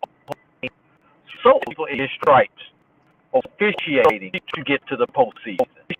Because they want season assignments, just like those players want and those coaches want to be playing in the postseason. So that's one thing I definitely want to put out there. So, all right, now I'm not saying it doesn't happen with shoes. We'll say calls. We won't say cheating. We'll say.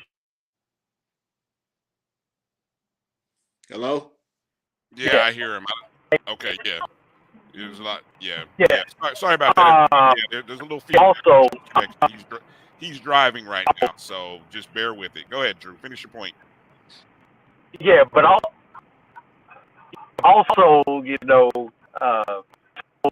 officials, and you and I talked about this. Sometimes you wonder how officials miss when you see it's right there in front of you. And the official should have saw the call right there in front of them. Well, a lot of that comes from a lot of people not knowing what goes into the official and knowing that official, just like players, different keys and different assignments there. So sometimes things happen. Unfortunate, but sometimes things happen, and as an official, it doesn't cost anybody in particular in the ball game. So I wanted to throw that in to put a perspective. But I've got to ask you this question: what's the best line you ever gave a referee? What's the best line I ever gave a referee? Yes, I think that's what he asked you. Yes. Okay, best line I ever gave a referee is, "Hey man, are you related to that guy? Because you're sure on his side." Okay, that's pretty good. Off the top of my head, AD, that'd be the best line I could ask a referee. Like, "Hey man, are you related to that guy? Because you seem to be surely on his side." What's the best line you've ever had as a referee? I'm gonna give you the best line ever. I was wearing stripes.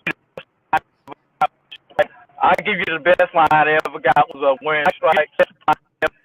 Got me. Hey, how was that a homecoming event last week? Like, huh? Yeah, because you should be an alumni of this school the way you calling for them. Wow, yeah. Like I say, I really do try to avoid, and I tell my coaches too, and I'm playing, hey, don't say nothing to the referee, let me do all the talking. But I even tell myself, Frosty, leave the referee alone. Unless he or she does something flagrant, let them do their job, man, because we all got a tough job. My job is to get my boys through this game, healthy, strong, get a W. Their job is to try to officiate this game. But every so often, you get some bull crap. And as a head coach, it's your job to say something. So, but once again, I really do just try to leave the referees alone and focus on my task at hand, is leading my team to victory. All right, Drew, I'm gonna put you back in the guys. Trust me, I know you guys who are listening on the chat. Drew is on the road. We're very aware, and we apologize for the audio issues. There's no satellite signal on top of his vehicle as he's driving. So I'm gonna apologize for Drew. He's dealing with audio issues in Georgia from the phone, but so that's Drew's issues, and Coach Norman's dealing with just weather issues. So, we're trying to make it happen. I appreciate you guys staying in there and dealing with and working through it. Coach, let's wrap it up this segment kind of with a final thought about the coaching hiring process. It could be considered controversial in some places, but obviously, this time of year, you've got coaches who have been let go early. Coach Dooley over in Southern. Which I'm gonna say, not to cut you off, Brian, but I'm gonna truly say right now that was truly unjustified. I'm not a Southern Jaguar, I'm a Langston Lion, but I'm scratching my head like, why? That was truly wrong. Really, that really was wrong. Sorry to cut you off, brother, but I just had to throw that out there. No, I mean, it's tough. I'm not in those shoes. I'm not a diehard Southern Jaguar, and so I guess I will say this though, Coach, when you see and hear things a certain amount of times and you see things that aren't looking the right way as you envision them to look, sometimes it's better to move on than it is to keep going down the road that you're going on. I don't know, Brian, because think about this. Last year, Southern won the West. Okay? Last year, Southern won the West. His first year there, won the West. This year, year 2, he had some issues with quarterbacks. We all talked about that all year long. Offensive line, they were up and down and sporadic. Defense, sometimes missed some tackles that we felt like should have been made. And those are, we just talked about, those are adjustments that you make in the offseason. So as an administrator, a booster, or president, you say, okay, last year we had a good year. This year, we were less than C average. So you sit down with your coach and you say, hey, coach, next year we need something. We need this championship. We need to be knocking on the Celebration Bowl door. I mean, we need something. And as a coach, you take it upon yourself, say, yes, sir, trust me, we will get this turned around. But to cut the man in year 2, and it goes back to what I was saying earlier about Dawson Odoms. They went 3-7 this year, but he was smiling at the end of his game. He wasn't mad. He wasn't throwing his headset. He was smiling. You know why? Because he knows what he has. He knows he's got a talented quarterback. He knows he's got them 2 big, buff, bruising running backs. He knows he's got that big old line that's come back. 85% of his team comes back, Brian. So for the next 2 years, huh? Go ahead, bro. Go ahead. Go ahead. I'll say what I'll tell you what he really has. Go ahead. So for the next 2 years, he knows he's got something going on. And I don't know Coach Dooley, but I know he's a good coach. He's been around a long time. To cut him in year 2 is like, you have to ask Southern, what are you looking for? Because let's go back to who was there before him. Dawson Odom, who was doing a good job. The only thing Dawson didn't do in my book was win the Celebration Bowl. He done everything else. Okay? He took over for Stump Mitchell, who's about my height, size. I love Stump. I like the little running backs. I watched Stump when he played in the pros. I was just a kid then, but I remember him. Stump didn't do a very good job for Southern. They gave him 2 years, and they escorted him out the door, okay? But he didn't do a good job in both years. I understand that. Dawson came and cleaned it up. And then now he's at Norfolk State, and they hired Eric Dooley, who everybody wanted, regardless of what they say in the chat. Once again, I read them chats. Everybody wanted Dooley, hands down.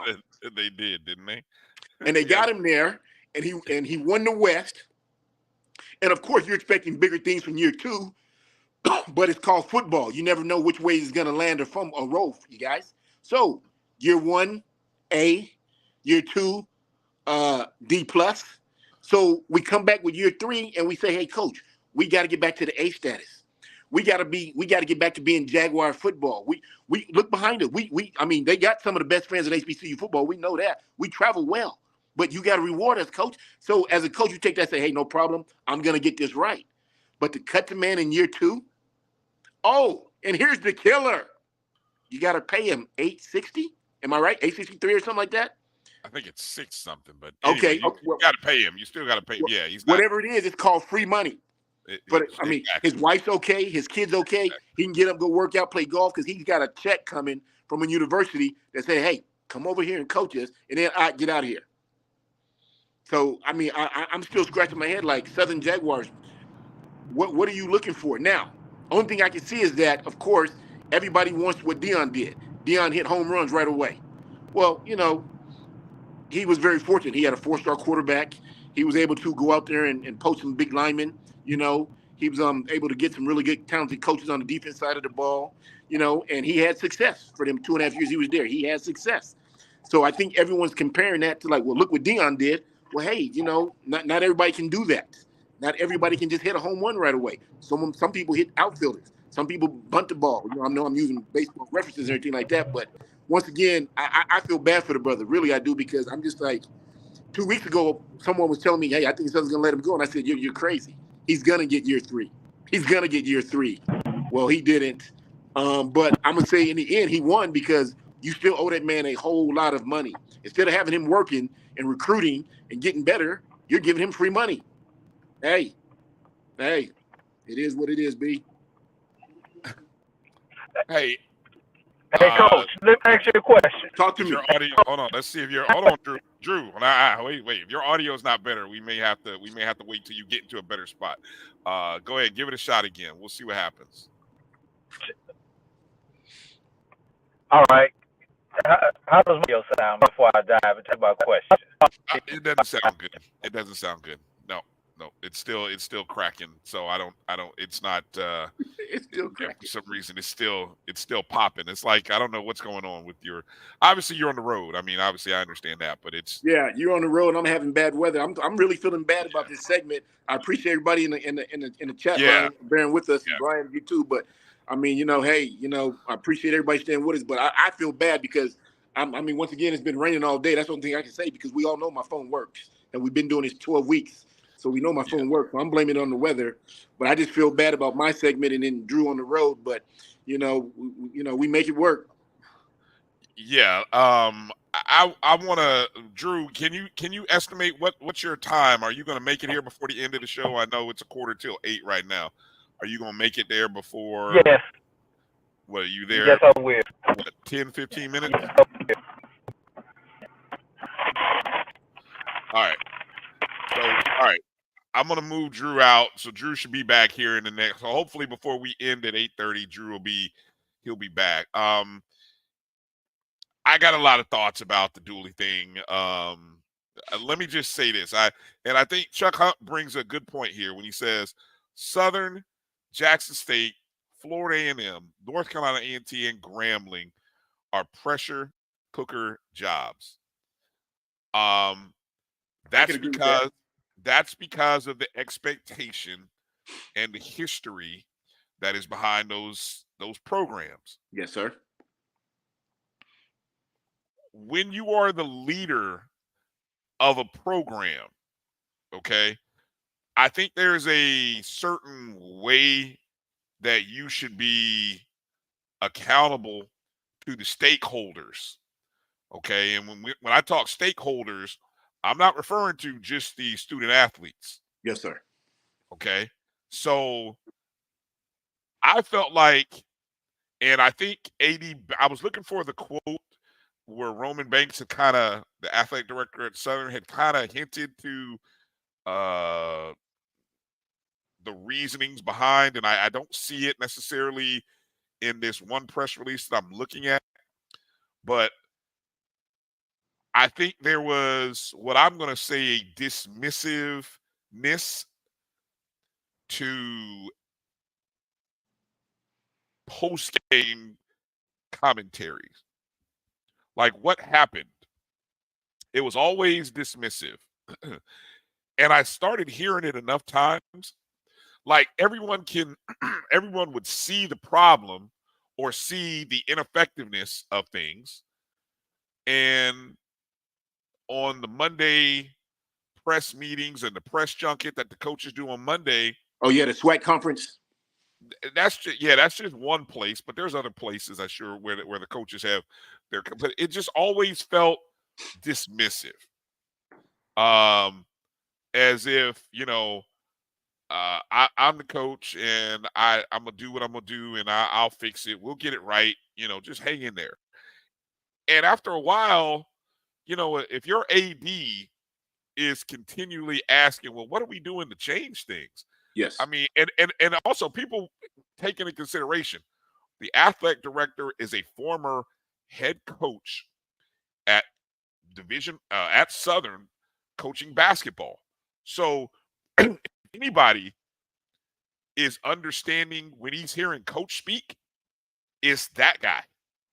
Yes. And you can only hear coach speak for so long before you say, you know what? I can't stand any more of this. I can't hear anymore because I know if it's going this direction and it's been this direction for the last year and a half, it ain't going to change. And maybe he thought that things would be different. But, at the end of the day, the athletic director I don't know, he probably didn't make the decision alone, but he was in the process of getting rid of Dawson Odoms, or either not renewing Dawson Odoms, which is what I think happened, if I'm not mistaken. Somebody in the chat room let me know. Did they not renew Dawson Odoms' contract, or did they dismiss it? I think it was they didn't renew his contract, if I recall. Which goes to say what I was saying just a second ago, Brian. Once again, not to cut you off, my friend, but that goes to say Southern Dawson did everything correctly except win the Celebration Bowl. So is that a clause? Like, coach, Well, you get 3, we need the big one? He did everything right according to whom?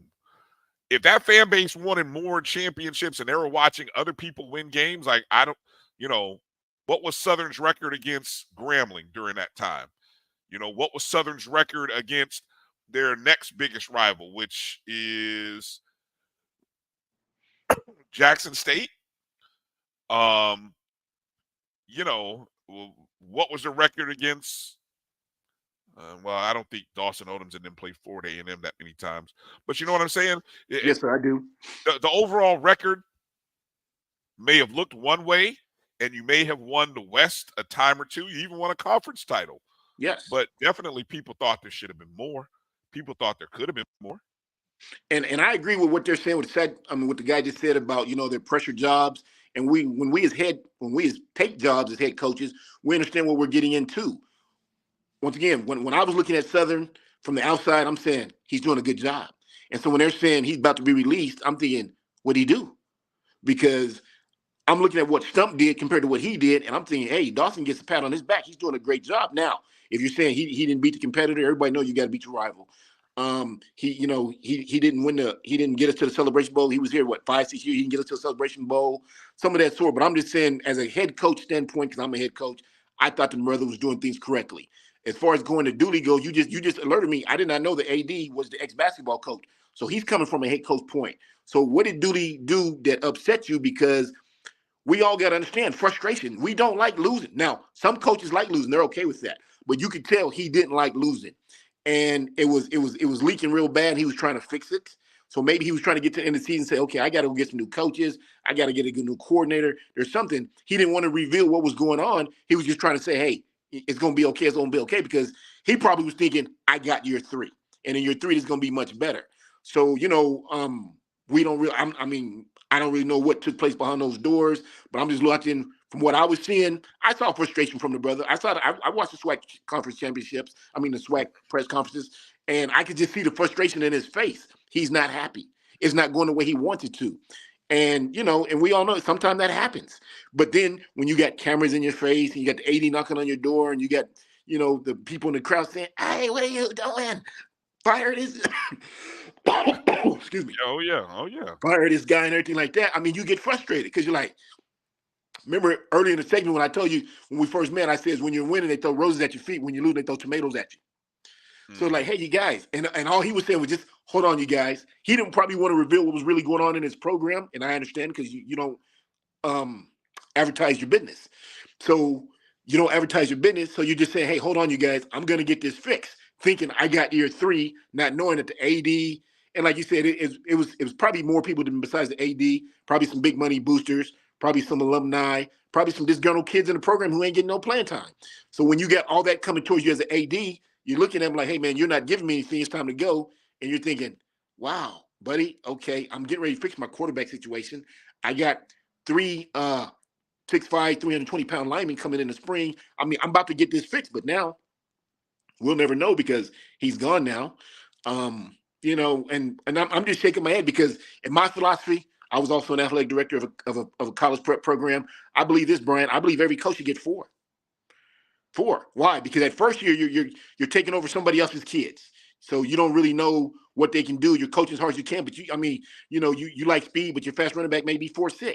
Some people say 4.6 is good speed. To me, 4.6 is adequate. I run a spread option offense, so we need speed. So year 2, you got your kids that you recruited, but they're freshmen, possible sophomores and juniors coming from the junior college level. Okay, so but you do have to turn that corner though. So you get 2 or 3 that first year, you got to get 5 that second year. Year 3, at the end of that season, you got to be sitting on 7. You just got to. And then you look at the AD and you say, okay, my kids are on the field now. I still got a couple of those kids left over, but they've been with me for 2 years. My coaches are still together. Next year, my friend, we win this thing. You shake hands, you go on about your business. But obviously that didn't happen.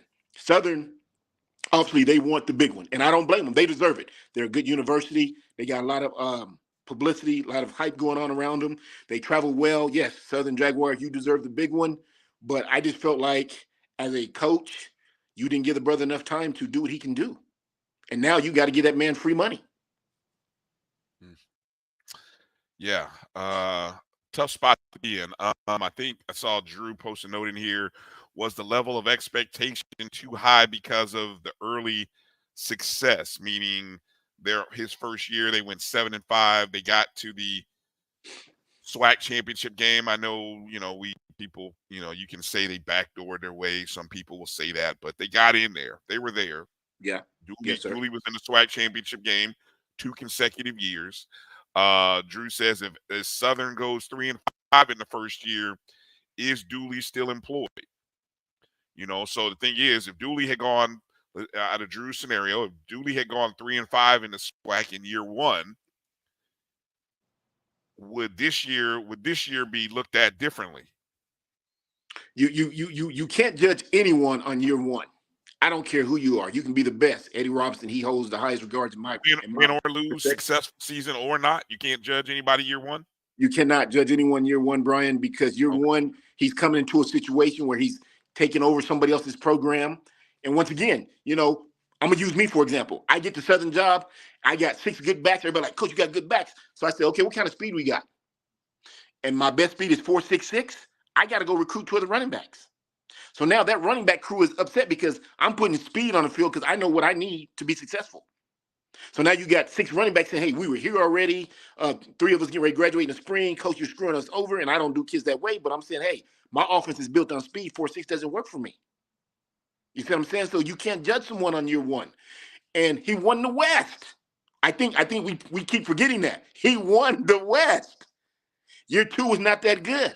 So you come back with a year 3 and you say at the end of the season, you sit down with him like a professional. You say, hey, year 1 was good. We need to get back to year 1, but better. You got this year. We're not even going to talk about no more. Okay. Hey, then you go coach your coaches, you coach your team, you come back and hey, now he's in the Celebration Bowl. Or, I don't know. He knows he's got to do better, or he knows after year 3 he's done. But after year 2, really? Southern? Wow. You're a basketball coach, my friend, and I coached basketball before, but so I get you the New Mexico State job, and they're known for basketball. They go to the tournament every year. And your first year you don't go to, I say, get Brian out of here. Well, gosh, coach, I got 2 7-footers coming back, and I got the conference player of the year at point guard coming back. Hey, around here, buddy, we go tournament or not. Bye. You know what that sounds like? That sounds like Texas high school football, where it's real out there. I had a buddy of mine, he got a job at a 6A. He went 8-2 and got fired. And I said, wow. He said, because they just went to the state championship 3 years in a row. I got all these kids coming back. I went 8-2 and he got fired. What's up, Drew? He went 8-2 and got fired. So that's what that sounds like over there. So that's what I'm saying. Southern, what is it that you want? If you want the big one, you got to let the coach know. Whoever the next coach is, you got to sit down and say, hey, we want the Celebration Bowl. You got 2 years or get a U-Haul. Yeah. And I'll say this, Tamara T, that's my word, dismissive. That's my word. I've never heard that come out of the Southern camp or anybody, but that's just my characterization of. Okay, Brian, can you hear me, Brian? Brian, can you hear me? Yeah, we can hear you. Okay, you and Tamara T just said dismissive. Do me a favor. Define dismissive for me. Okay, so again, the way that I'm without accountability, not taking accountability for what is happening out there on the field, just that. Okay, I got you. That, again, this is just my observation from listening to other coaches, listening intently to the head coach of Florida A&M, and like I said, it's just a thought that I personally had that it was dismissive. A lot of times, what's the problem? Why are we having these problems? Why can't our quarterback throw the ball? Why does the play calling look like this? Yes.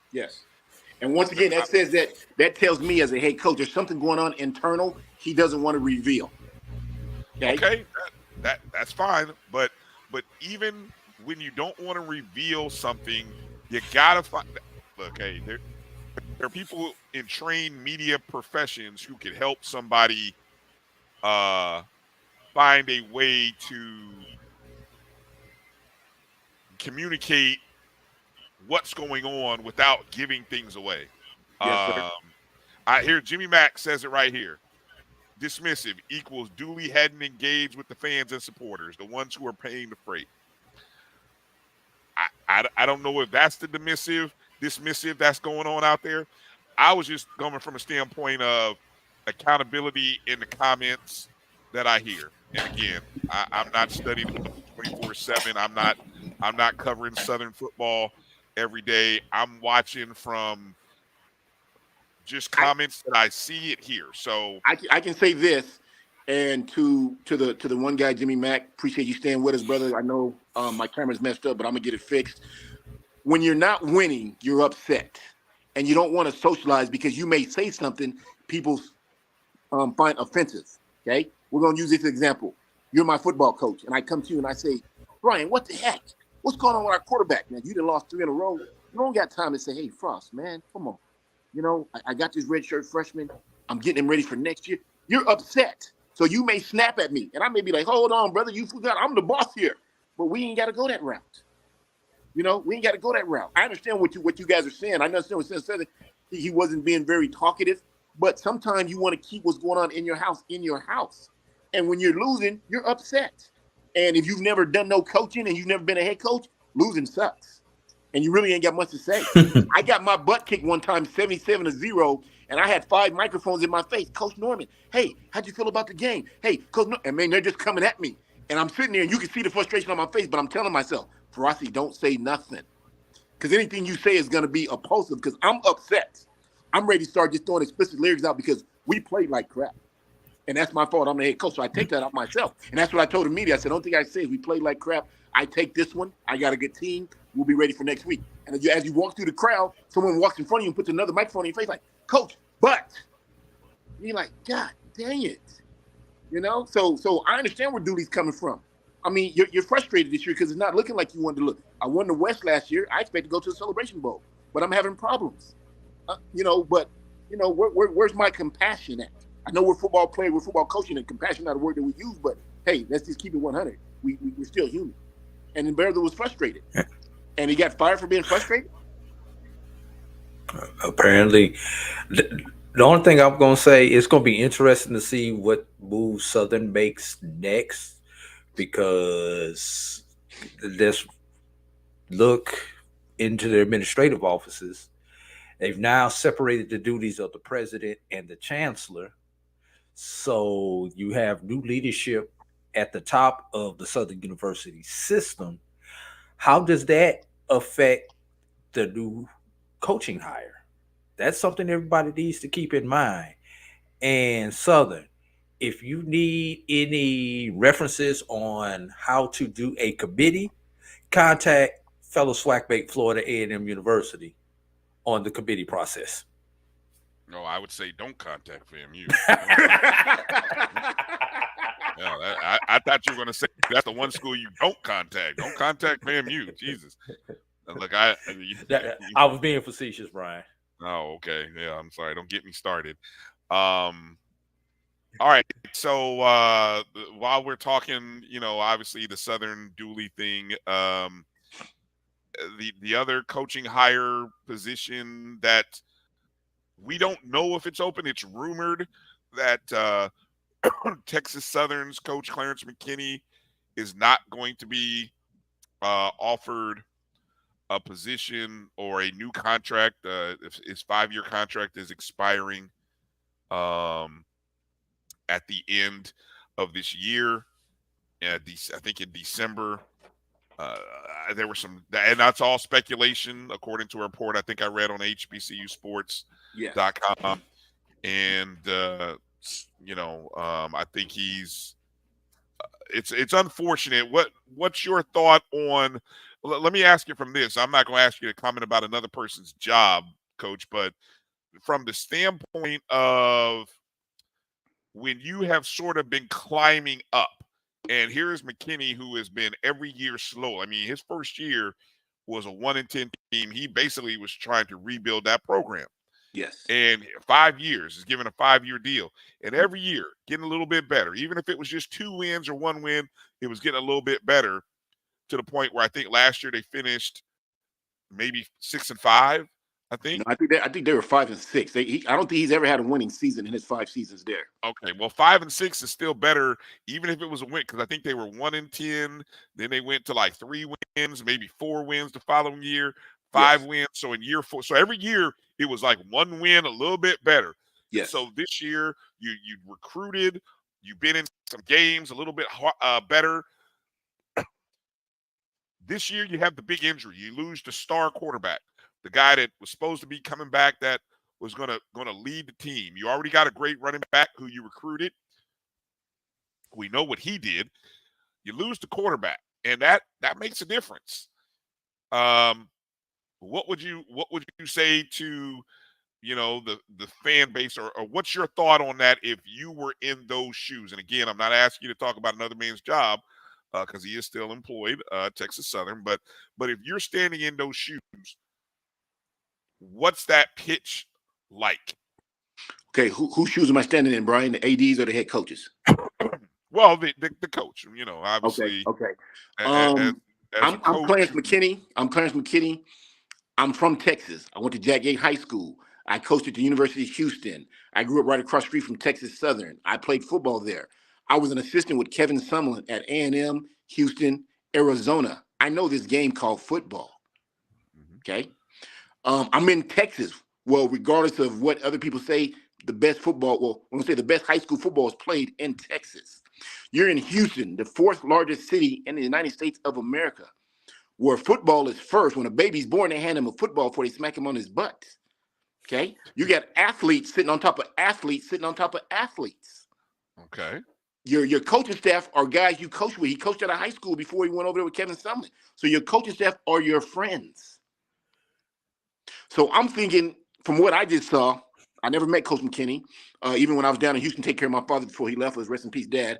I'm thinking that probably he was too friendly with his coaches because defense never improved. They constantly gave up big plays. And even when they would look good at times, all of a sudden, boom, here comes a 60-yard run out of nowhere or a deep pass over the top out of nowhere. But from what I understand, him and the D coordinator, they're like brothers. So he probably didn't know how to dismiss his friend and go find someone else, or stand up and smack his hand on the desk and say, hey, I'm tired of this. Bleep, bleep, bleep, bleep. We need to get this right. Because from what I saw a guy being friends with coaches. Because, Brian, yes, they went from 3 to 4 to 5, but we're in Texas, brother, in Houston, at an HBCU. There's no reason why Deion should come behind you and knock that ball out the park. And Mississippi's a great football state. Don't get me wrong. Mississippi's a great football state, but it's not Texas. 2 different personalities as coaches, though. Yes, sir. And I understand that. And I'm just saying, so I'm thinking that Coach McKinney was probably just a nice guy, because I never once, and since once again, I probably saw 4 or 5 games in the last couple of years of Texas Southern. I never once saw him get upset. I never once saw him walk up on anyone. I always saw him praise this quarterback. Now, I don't know Andrew Body. He's a young man, so I'm not going to disgrade him, but I am a football coach, head coach at that. Quarterbacks are judged and praised on W's and L's as wins and losses. Andrew Body didn't have many W's, but he had a lot of L's. When he first came out of high school, Shedeur came out of high school, they tried to say those are the 2 top quarterbacks, both young black men coming from Texas. Shedeur went with his father. He came over here, but Shedeur left Jackson State with 22+ wins on his shoulder. Andrew Body's got what? Less than 7? So he needed to replace Andrew Body, like him or not, dating your daughter or not. And I don't know, I'm just talking, could be family, but you got to make a change because this is how you feed your family. It's how you take care of your kids. So you're a nice guy and you're just being nice to everybody. And as we see, nice guys finish last. Now, I'm not saying he's not a good coach. I'm not saying that at all. He could be a heck of an offensive coordinator. He could be a heck of a running back coach. But from what we saw the last 5 years, he just didn't get it done. And I heard where they said the team loves him. So they went to the AD and the administrator and said, hey, no, keep our coach. But as an administrator, you're saying keep your coach. Really? Come on, you guys, we got to get better. And obviously, he's not the one. He's not the one. So whoever they bring in next, hopefully he realizes I'm in Houston, the fourth largest city in the United States of America, where football is first. I don't even have to leave. I don't have to go to Florida, Georgia, California. I can stay right here. Find me 100 young men that can play this game called football and win this SWAC conference championship. I can do that. But we didn't get that from Clarence McKinney. What I saw, once again, was I saw a real nice guy on the sideline, just being friendly with everybody. And as the head coach, you cannot be friendly with everybody. You got to be that. Got to be firm, huh? Firm is the nice word for it. You got to be an MF. You got to be an MF. You can shake hands and pat backs, but they got to know what I say goes. And if this D coordinator is my best friend, I love you. I'm godfather to your kids, but buddy, for 2 years, we've looked like crap, and I'm taking it because we don't blame coordinators or position coaches. We blame head coaches. So I'm catching crap from this. So I got to let you go, my friend. You're going to be okay. You can go get you another one of these big-time high school jobs out here, make 6 figures, but I got to go get someone else because this is how I want to take care of my wife and kids. I plan to be here a while, but you didn't get that from him. I'm going to say defense really hurt him because offensively, they can move the ball with Mr. Body or with the quarterback that they finished the season with. They can move the ball. And that running back, we just praised him. He's truly one of the best. Him and Byers are 2 best running backs in Black House. So that wasn't a problem. Defense was his problem. Well, who's running the defense? His friend. So I'm going to say, honestly, just from what I saw, Clarence McKinney is a nice guy that didn't know how to put his foot down in a firm, like you just said, manner.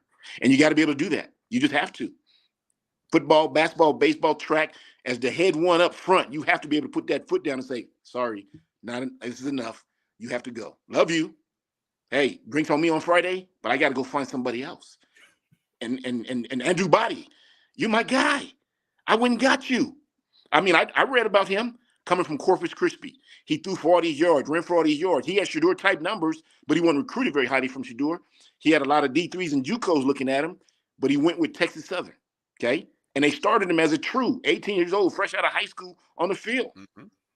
So 2 years later, I'm looking, and we only got 5 wins, Andrew. Quarterbacks are judged on wins and losses. I saw a show the other day with Johnny Cole, and they asked him the same thing because he played quarterback at Texas Southern. He said quarterbacks are judged on wins and losses. The great Lou Holtz said it, and I love Lou Holtz. Quarterbacks are judged on wins and losses. Perossi Norman, with 25 years of coaching experience, been playing his game since I was 7 to 25. Played option quarterback. Quarterbacks are judged on wins and losses. And Andrew, you're not giving me enough wins. So I got to look deeper into our quarterback pile or go find me someone. You're more than welcome to continue to challenge or move positions. You don't have to leave the university. We love you here, but I can't keep you at quarterback. That's me. I'm not a nice guy, okay? I'm the guy who stands up and yells explicit lyrics, and I get in butts. I'm not afraid to let coaches go in the middle of the night. That's how I get down. So if you're a president AD, you do know if you hire me, you got a firm one like Brian just used. Firm is a knife word. I'm an MF. I'm that guy. I'm not the bully. I ain't Suge Knight, but we're going to do things right. Losing is not accessible. Okay, losing is not accessible. So I how can I say this without being rude? I don't really, I feel bad for Dooley. I don't feel bad for Coach McKinney because you had 5 years in the state of Texas at a Division 1A university and you didn't get it right. So wherever you go, we wish you the best of luck. And he'll be okay. He's got too much experience not to be okay. Throw Jimbo in that conversation also. $76 million worth. Texas state don't of Texas. Play. Texas don't play. Hey, when you come to Texas, I don't know if you guys seen it, but when you come to Texas, they got a big sign that says, "Don't mess with Texas." They wasn't playing. They wasn't playing. So yeah, I feel like, hey, Texas Southern, you looking for a football coach, call Frosty Norman, give me 5 years, I'll bring you 2 championships. You have my word on that. That's a bike drop right there. 5 years. Oh, that's tough. Enough time. That's enough time. That's tough. That's tough. Well, all right, Coach. Going forward here, obviously the end of the season, we've got Benedict next week, next Saturday. We've got the Grambling Southern Bayou Classic, 50th anniversary. That's always a good game. Also, don't forget, I can't forget Thanksgiving, the Turkey Day Classic, Drew, right there in Alabama State and Tuskegee University. I just got wind of that game. So not to cut you off once again, I got a bad habit of doing that. I told you I'm an MF. But I just got wind of the Turkey Day Classic. Eddie Robinson is doing a great job with his program. Tuskegee, they have a good running back crew. You know, I know I didn't include them earlier, but they do have a good running back crew. I'm thinking that's going to be a good game.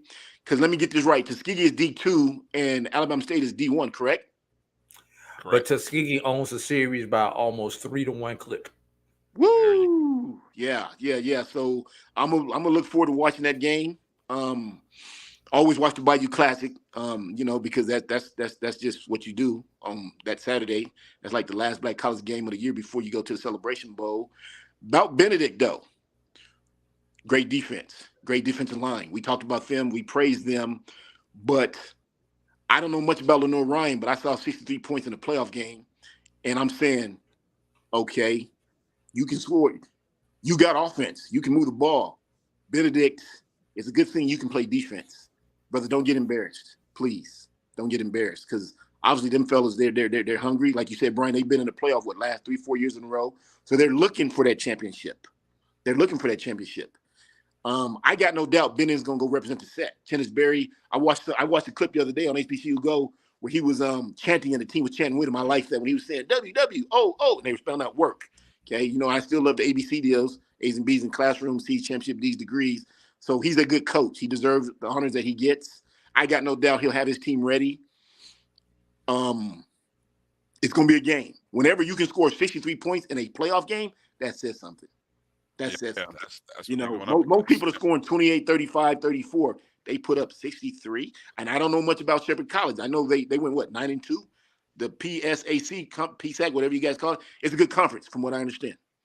And you got 63 put on them.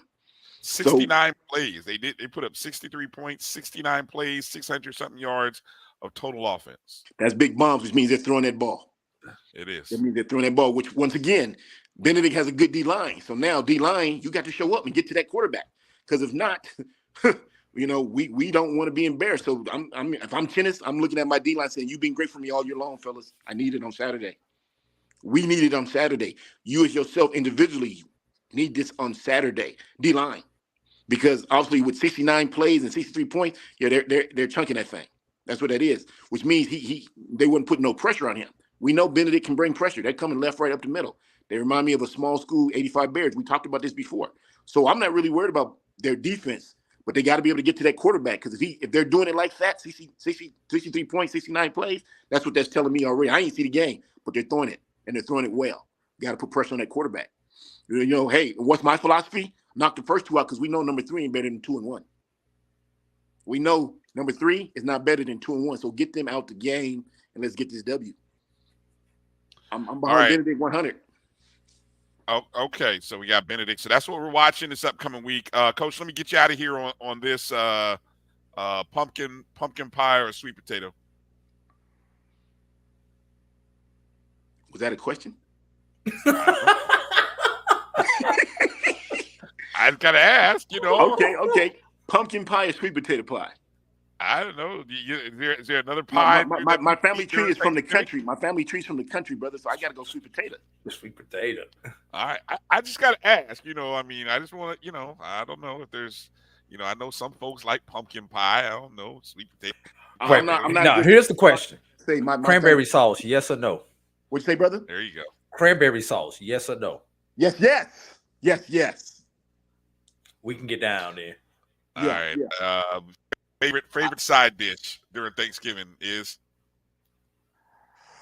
Favorite side dish? Oh, mashed potatoes and gravy. Really? Yes, sir. Yes, sir. Turkey. Give me a nice drumstick. I get the drumstick. Give me a nice big slice of the breast. Macaroni and cheese, some green beans. I don't eat pork, so if they put ham in the beans and all that, I don't eat that. My family knows that, so they usually make a special dish for me. If they don't, oh well. But yeah, mashed potatoes and gravy. Oh yeah, got to have 2 big scoops, gravy everywhere, just all over your plate. Look like a little third grader because you don't know what you're doing. Because when you're done, it's messy. Oh yeah. Then you sit there for 5 minutes and you say, are one of those pies mine? Because there's 4 on the table, so it's not. Can I have a slice? Is one of those pies mine? God damn, Uncle Swaffy. Okay, hey, thank you. And and my brother's like, yeah, I made a special pie for you. Hey, man, I appreciate that. But yeah, it's sweet potato, brother. It's sweet potato. All right. Hey, Brian. Brian, just for clarification, for those who eat pork, do you count chitlins as a side dish or a main course? Oh God, those things stink up the house. Oh, I can't stand them either, man. Those things stink up the house. Hey, fellas, I know you guys got to keep moving on. I appreciate this. I'm gonna say it was the weather because we never had a problem with my camera, but I appreciate you being patient with me. I apologize about last week, but you two know what was taking place. To the people in the chat room, I appreciate you being patient with me and my man Drew. Glad you made it home safely, brother. Any President AD watching the show, always check me out. I know the season is ending, and I'm here. I'm ready to go. I believe in academics, discipline, structure. If you ask me a question I'm losing, I'm going to answer professionally, but I would ask you, please bear with me because I'm an MF. So I don't like losing. And so, it's like, hey, I'm not trying to be bothered right now. I'm going to get this right, everything like that. But I am looking for a head coaching job. Everybody knows this. That's why my two buddies are helping me out. Have not had anyone contact me, but I'm not panicking because I do know we still got 3 weeks before it's just all over, said and done, and before the race starts. I do feel good. I know I'm saying my prayers every day to the Lord. And I'm asking for a blessing. I believe he will lead me the right way. You're a booster out there and your school's in trouble. Hey, you know how to get a hold of me. And if you don't, you know how to get a hold of my guys. They know how to get a hold of me. Brian AD, I love y'all. Y'all have a good Thanksgiving. And hey, let's get this music going next Sunday, huh? That's right. Coach Norman will be here through after the Celebration Bowl, unless Coach Norman gets that dream job in the middle of it. And then we'll wish him well and send him on the road recruiting. How about that? Hey, it's going to get done. We know that. But y'all have a good Thanksgiving. Chat room, have a good Thanksgiving. And I will see y'all next Sunday. And hopefully y'all can see this good-looking face I got. All right, Coach. Appreciate you, man. Have a happy Thanksgiving if we don't talk before then, all right? Yes, sir. Yes, sir. Y'all be safe. I'll be at y'all. Both of y'all. Be safe now. Take care. All right. Thank you. Again, that's at Coach Ferrasi, or you can find him on X or formerly known as Twitter at Coach Ferrasi. And there you see AD Drew finally off the road at his home studio. Let's take a quick break and come back before we close it down, Drew. So that way, we can hit on that piece of big breaking news that either Israel, Kerry, or somebody else dropped in the. I think J-Mac put it in there also. J-Mac put it in there first. Okay, so we'll drop that little nugget. Yeah. We'll drop that nugget when we come back from break. And then did want to, before we close out the show, we did want to just kind of talk about just the coaching carousel and just the schools and just some of the different stories and things that are going on here as the end of the season has come up for a lot of schools. And this will be an interesting week for a lot of programs, as you're going to hear a lot of chatter regarding coaching positions. So let's take a short one. Come back. You're watching the BCSN SportsWrap. We'll be back in just a moment. Supermarket sushi, really? No. Wait, Troy, you work here? I'm never not working. Like Head & Shoulders Scalp Shield technology, up to 100% dandruff protection, even between washes. Never not working, huh? Oh, Troy, you're such a good teacher. Yeah, I know. Never not working. Never not working. Never, ever not working. Are you serious? Never not working. Dandruff protection that's never not working. Head & Shoulders Scalp Shield technology. It's never too early to plant the seed, to share the tradition, and instill a sense of pride in your HBCU with your little ones. HBCU Pride and Joy Children's Boutique helps you share your school spirit with a wide selection of adorable kids' apparel and accessories officially licensed from your favorite HBCU. Visit hbcupridejoy.com and follow us on all social media at HBCU Pride Joy on Facebook and Twitter. This is Brian Fulford. AD Drew and I are co-hosts of the BCSN SportsWrap. We talk about all things related to HBCU athletics. From the games, teams, coaches, and fan interest stories, we cover it all. You can find our shows on Facebook at BCSN SportsWrap, YouTube at MyJBN Online, and everywhere you listen to podcasts like Anchor, Spotify, Google, and Apple Podcasts. You can also find the show on the Jericho Broadcast Network's app. Make sure to download. We look forward to you joining the conversation and being a part of the show. When you're looking for the latest information on Southern University sports, the Southwestern Athletic Conference, and HBCU athletics, there's only one place to go. Tune in to the Carlos Brown Show, exclusively on the Black College Sports Network.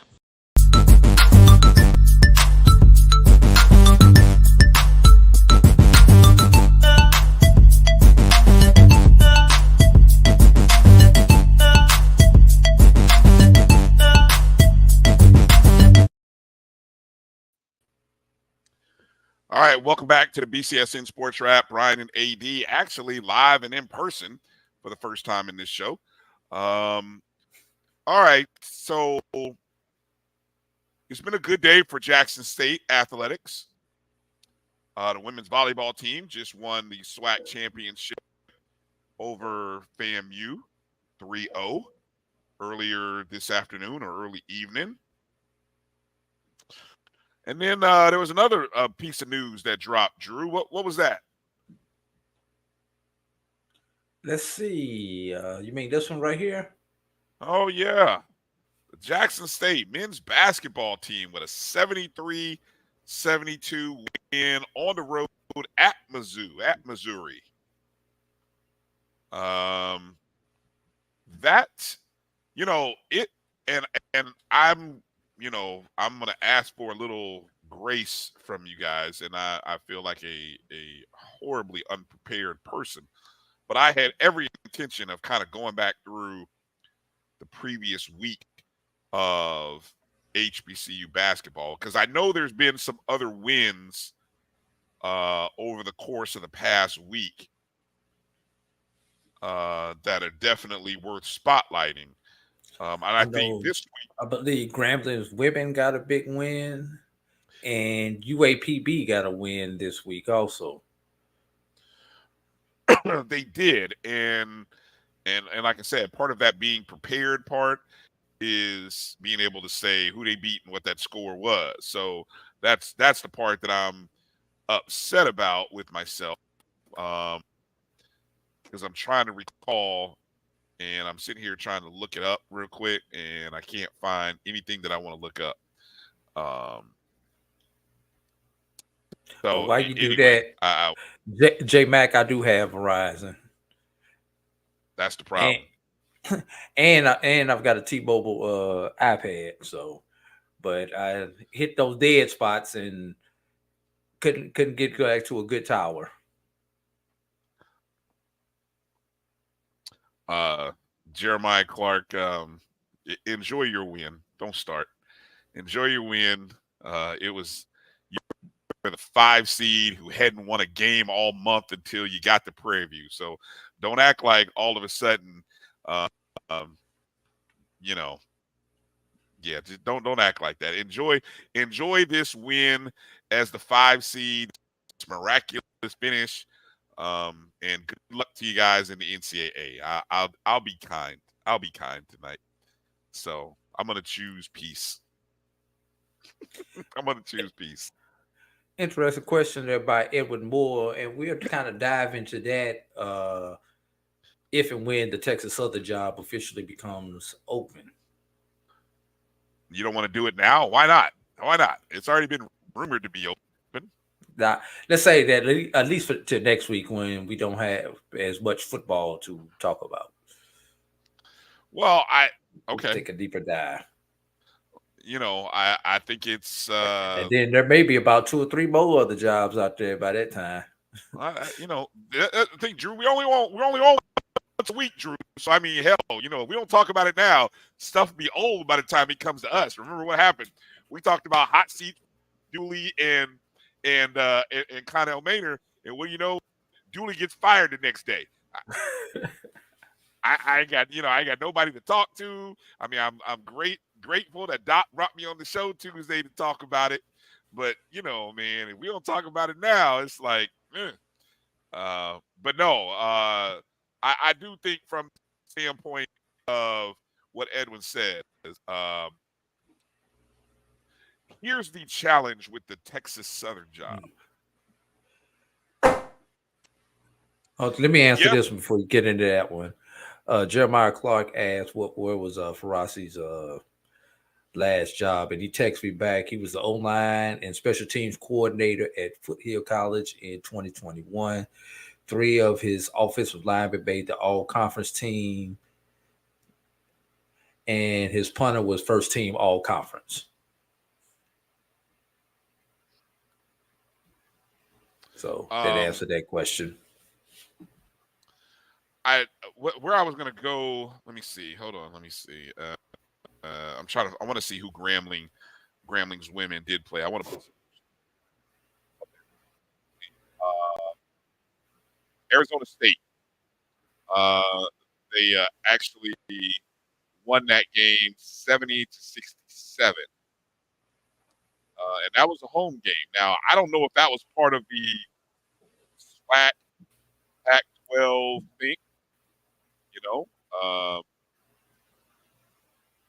I don't know that to be. I haven't seen much. I haven't seen everything so fluid in the Pac-12. I got to go back. Brian, you sound like you're in my car right now.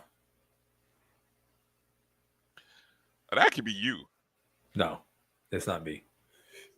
Well, you know what? If I was in the car. with all the audio issues, it would be my turn to all of a sudden for things to start going haywire. And if that's the case, then we can put this show to bed. And I got to start packing to go to Tallahassee tomorrow. So hell, I'm over all of it right now. So that's just how I'm personally feeling. I don't know. But anyway, who else? Well, since we're not going to talk about coaching positions and coaching hires and stuff like that, let's see.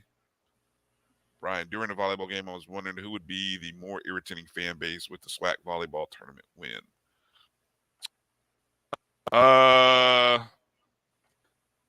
Put it like this. The big-time chirpers from Jackson State, they don't chirp about volleyball.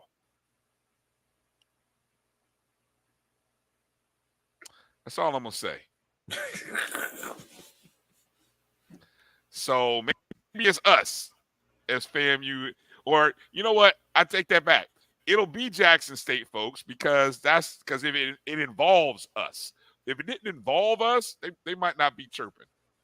But since it involves us, and this is their one win against us, I mean, I'm sure they'll brag about, we'll see if they catch us in the basketball season. But, they don't beat us in tennis. They don't beat us in softball. They don't run faster than our women. If we had a swimming team, we'd probably swim faster than them too.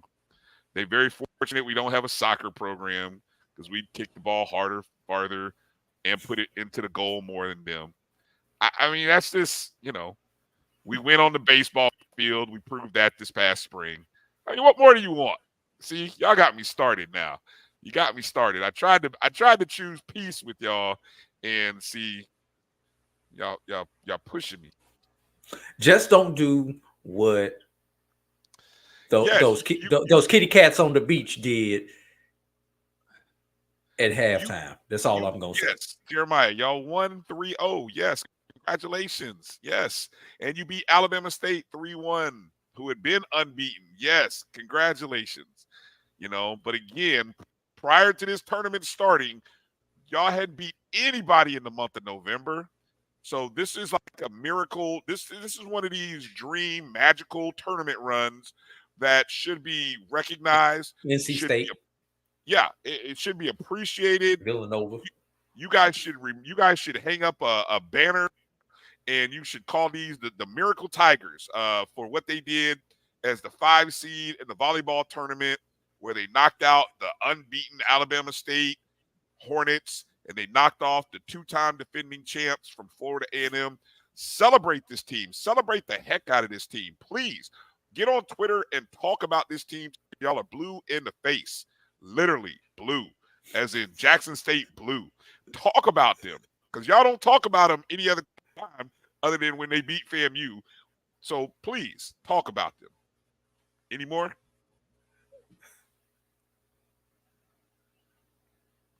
Let's move on. I'm gonna try.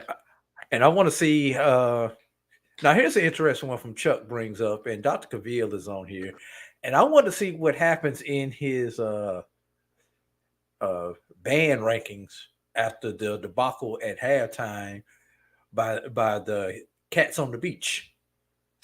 My good friend HBCU Band Talk, he might even still be on the feed. He is the Wildcat. I asked him what happened, and he seemed to be he might have implied that there may have been some sort of signal that, I don't know, an excuse, but anyway, there may have been some signal as to why one end started the routine before. But it was egregious, though, Drew. I mean, it was egregious. It was egregious. I mean, a couple of them walked out about 5 yards before they realized. They were at the 5-yard line. It was like, yo, who didn't go? So, yeah, they and then let me say something. You know, the Bethune halftime. Again, I want to encourage you, go look and find the halftime show at the Florida Classic. I will say this: did you see it, Drew? Did you get a chance to watch it? No, but I did see the picture of how they spell FAMU in Bethune. Now, wouldn't it have made sense, and wouldn't it have been really classy if they had spelled it facing FAMU side? Now, they did all that and faced. It was the ultimate petty. They faced their side of the field, right? But if you're going to send a shot like that, turn around and send a shot at FAMU. See, when FAMU does stuff, fire in the can. If we do our formations, we fire them at y'all. We fire them at the Bethune Wildcat folks. So yeah, there was a lot of contentiousness in that halftime show between those two programs. Hey, Brian, I bet you they don't turn that one into the Band of the Year contest. Oh, the Marching 100 said they're turning theirs in. I tweeted them. I'm talking about the Cats with the horns. Yeah, the Marching Wildcats. No, that performance, that one won't get turned in. But man, you know, they didn't stay for a fifth quarter either. I don't know, man. Yeah, that's a good question. Why'd they leave for the fifth quarter? I don't know. Is it the second year in a row? Didn't they do this last year? It's the second year in a row, I think, that they've done that, where they've no fifth quarter. Maybe because a lot of their fans had already left. See, when the fans start leaving, I would leave too if I saw that halftime performance. And you're losing the ball game. You're losing the ball game, and so anyway, I love the analogy Doc used this morning about just being slow cuts, like the slow cuts that you just bleed out, just the slow cuts, and it's not even a quick death. It's just a slow, gradual death from the first possession on. You just continually get sliced. Let's see. Playing with your back to the TV camera. Yeah, I don't think you can control where the TV cameras are, though. I mean, hopefully you got cameras on both sides. I think you're going to perform. I bet you if the Sonic Boom is going to know which side the camera is on next Saturday. You know what? That's a good question. You mean for the I wonder if the bands know that. Is that kind of stuff talked about in the routine, in the process? Do you know where the cameras are going to be? Are you trying to make your formations visible for the main camera?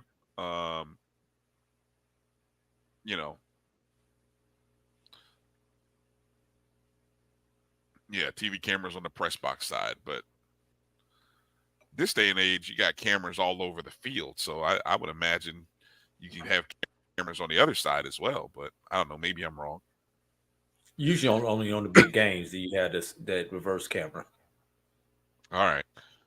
Any other spotlight men and women's basketball games to mention this week? Again, any games that you guys in the chat room that you recall. I don't have unfortunately I don't have a pocket of games listed. I didn't do the homework assignment that I was supposed to do, which is go back through and check some of the games and things like that. I'm going back yesterday, Saturday. Alabama A&M defeated Texas Tech. This is women.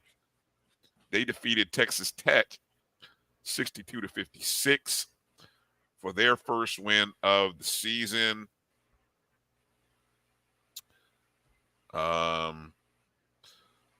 Southern University lost a close game to the University of Miami, 61-57. That's Southern women. That was on Friday night. Mississippi Valley State got their first win on the road at McNeese State, 85-82. Women's basketball from the past week.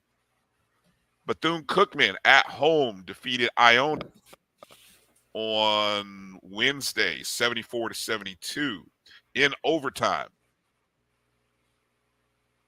These are SWAC women's basketball scores from the past week. That was the SWAC. Let me take a look over in the MEAC real quick. Coppin State got their first win. Coppin State women got their first win of the season back on Monday against St. Francis, 70-34.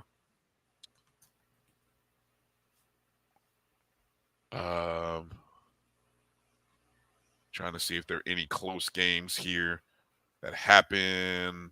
Norfolk State women beat Appalachian State 67-53 back on Thursday. Norfolk State women 4-0 at the time. 4-0. I think they played a game since then. Have they? Maryland Eastern Shore on Saturday. Yesterday. Maryland Eastern Shore defeated George Washington 62-59, handing George Washington their first loss of the season. Coppin State women went on the road, defeated Florida International 70-66, outscored Florida International 23-11 in the fourth quarter. Great job. Way to close the game. Norfolk State women remain unbeaten. They beat Hampton 59-45. Norfolk State, in 2 weeks of basketball, they are 5-0. 4-0 away. All away games and they have not played, Drew. Now, there's some schools that I'm not mentioning that are playing like Division IIs or NCCAA schools or NAIA schools. I'm not even mentioning those games, okay? I'm talking straight Division I opponents. Norfolk State's women, 5-0, 4-0 on the road. Bang. That's all I can say. Yeah. Buckets. Hey, Brian. In the Division II level, there was a CIAA SIAC challenge in the Atlanta area, and on the men's side, the SIAC went 3-1, while on the women's side there was an even 2-2 split, and that occurred in Atlanta over this past weekend. Okay. That's good stuff. Good stuff. Over on the men's side, of course, we already talked about the Jackson State win over Missouri on the road. That's Jackson State's first win of the season. So congrats to Coach Mo Williams. How about Prairie View? Defeated UT Martin 78-66.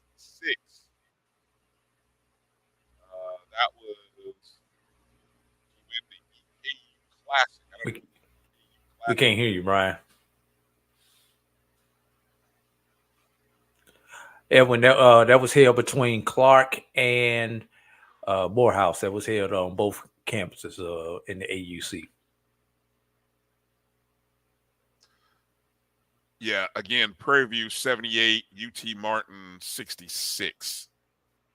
Currently, right now, Southern is playing Illinois on the road, down 7 in the first half. Peeping back through some others. Yeah, you're funny, Edwin. Dell State got their first win of the season on Friday against Grambling, 71-63.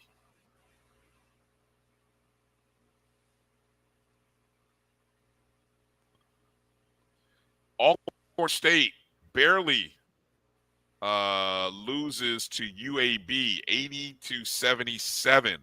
Alcorn State led 42-41 at the half. Ended up losing by 3. Alcorn State is 1-3 on the season so far. That was played Thursday.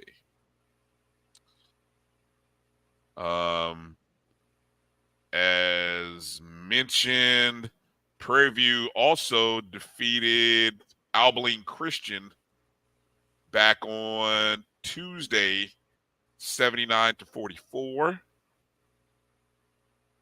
I got to mention this just because I got to feel good about myself. Florida A&M covered a 35-point spread against Florida, only losing 89-68. So there you go, people. And then as far back as Monday, UAPB, the men, went on the road and defeated Central Arkansas 85-83. That's all in the SWAC. That's SWAC men's basketball from the past week. Norfolk State's men earlier in the week, back on Monday, they defeated Hampton 75-68. South Carolina State men defeated North Florida 87-77. Remember back when South Carolina State, Drew, was like one of the worst Division I basketball programs in the nation? They were like 363 of 365, something like that. Yeah, and that was like what, last year, 2 years ago? It wasn't too long ago. It wasn't that long ago. Yeah, South Carolina State 2-1 on the season. Well, at least as of Monday, they were 2-1. Howard beat Boston University. Howard, I love the way Howard schedules. Howard University 64-53 over Boston. Howard was 2-2 as of Tuesday. That's a tough one. Morgan State. Oh no, I read the numbers wrong. It wasn't close. Sometimes you see numbers and you're like, oh, that might have been close. Nope. I can tell you, Norfolk State messed me up on Friday because they were on that hot streak, and then they went down to the Virgin Islands and lost to Fordham. Yeah, they were a 4-point underdog. I was thinking Norfolk State could win outright. Yeah, my mistake. And then they lost to San Jose State in game number 2. Coppin State lost a 2-point ball game to Eastern Illinois. Maryland Eastern Shore beat Penn in overtime, 83-80. That was yesterday. So no games, no men's games in the MEAC today. All right. What else we got to wrap up here, Drew? It's almost that time to start to shut it down. I need to start getting ready to pack for the long week ahead. Yeah. Tallahassee tomorrow. Women play Cal. Men play Oregon. Yeah, the FAMU versus the Pac-12 will be at Lawson Center tomorrow. So I'm looking forward to driving up to Tallahassee and covering that game. Those 2 games. We'll see what that looks like. I see on here Oregon. I'm just looking. Oregon beat Tennessee State 92-67. Yikes! What is Oregon looking like this year? Their men. Oh, just 3-0. Oh boy. All right. Well, hey, should be a good one.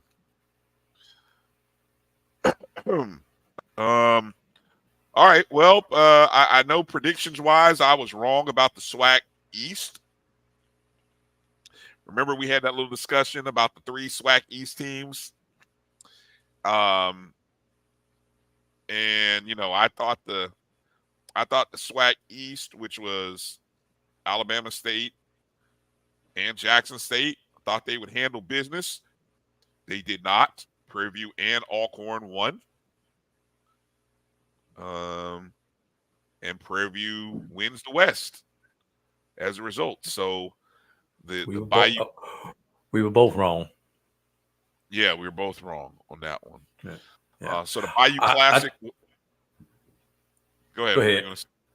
I'll tell you where I was not wrong at was picking UAPB to beat Texas Southern. And that was on my matrix way back in the day because you had the classic trap game with Texas Southern. Well, I figured Texas Southern was going to catch Alcorn. And then you had the classic letdown game after the big win, losing to UAPB. You know what? And that's not exactly how it went down. So I love that's how you thought it was going to go.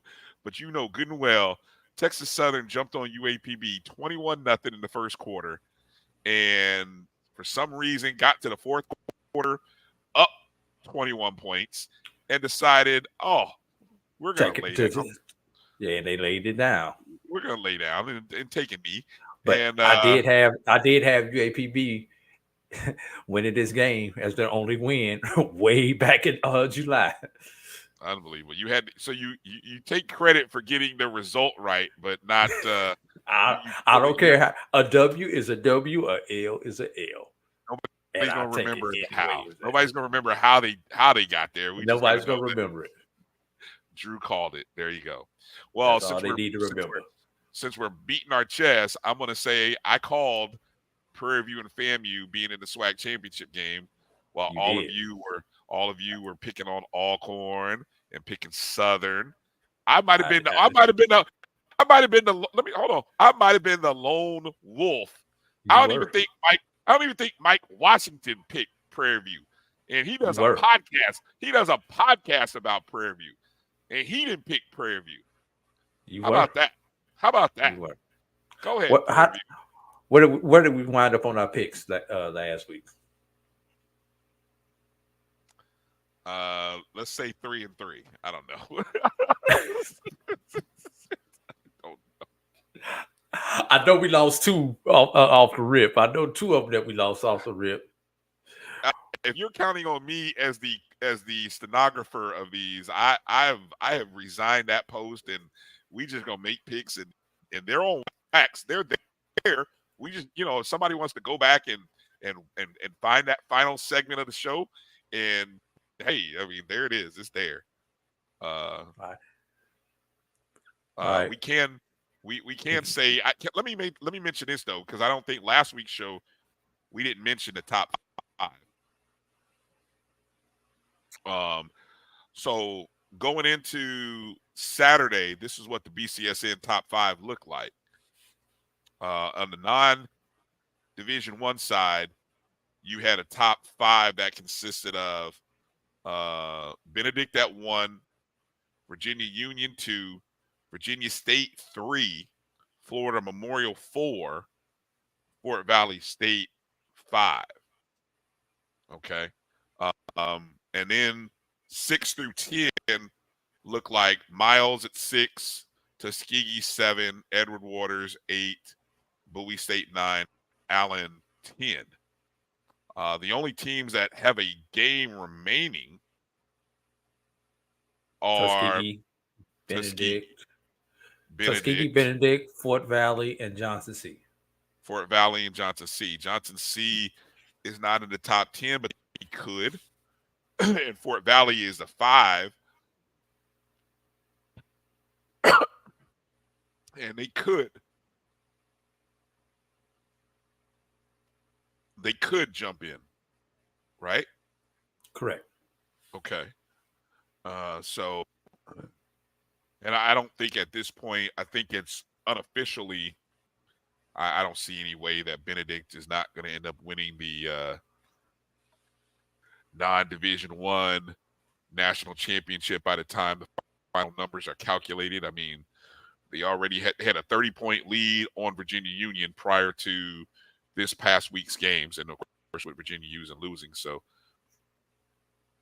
all things being equal, I think that's how that's going to shake out. Over on the Division I side, heading into Saturday, we had a new number one for the first time all season. That was Florida A&M. But not far behind them by about 5 points was North Carolina Central. Alabama State was 3. They lost. Jackson State was 4. They lost. Howard was 5 by just 3 points behind Jackson State. They were 5. So I would imagine when the new numbers come out tomorrow that Howard will probably jump up to maybe 3. Just a guess. The question is 6 through 10 looks like, and Tennessee State is 6. They lost. Hampton is 7. They lost. Alcorn State is 8. They won. They won, so they may climb. I wonder, could they climb into the top 5 after beating a top 5 team? Possibly. Grambling State didn't play. They may move up. And Norfolk State, who was 10, will probably stay there. Or something like Alabama A&M, who was just outside of that top 10, may jump ahead of them. But we only do top 5 here in the BCSN. So, again, the top 5 was Florida A&M, North Carolina Central, Alabama State, who was 3 and lost. 4 was Jackson State. They lost. Howard was 5. They will probably move up.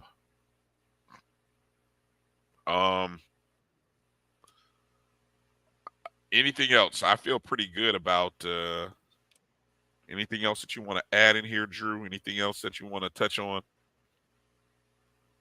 Nope. Let's pick up this show and get out of here.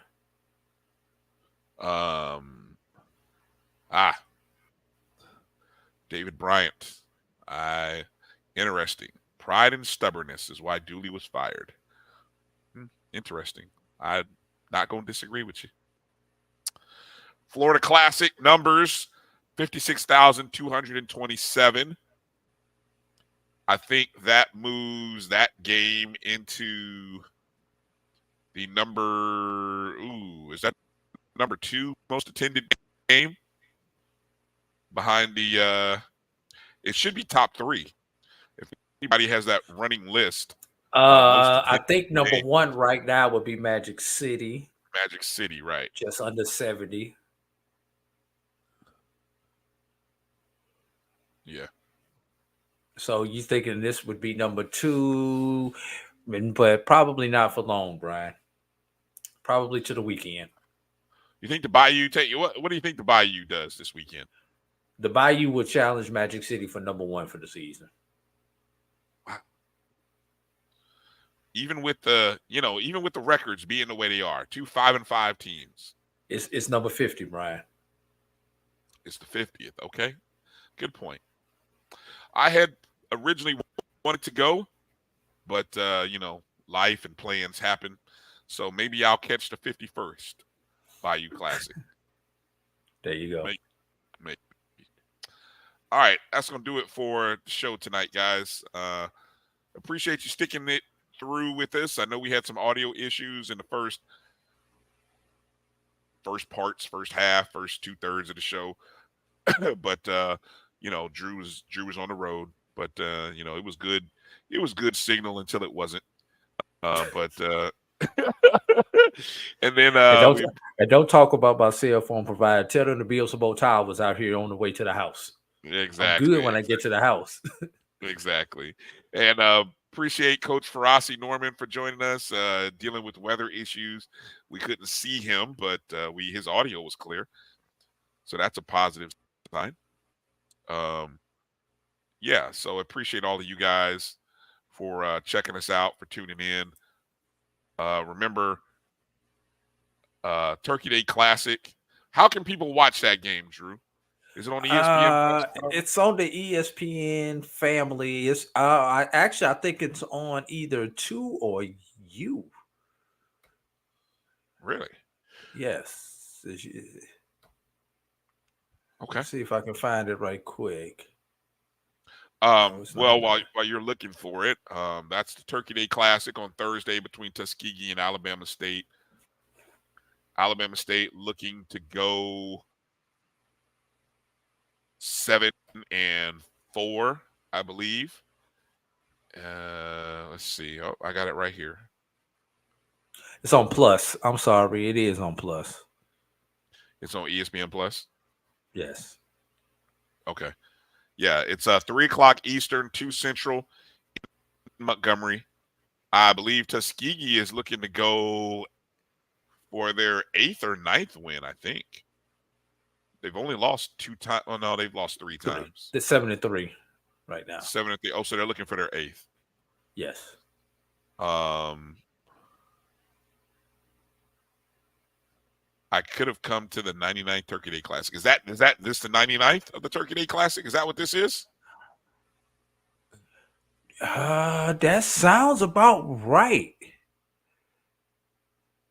Well, if that's the case, I know these things first played in 1903, but yes, I do believe that 1924 was the first Turkey Day Classic, and I'm gonna throw out a DYK for you.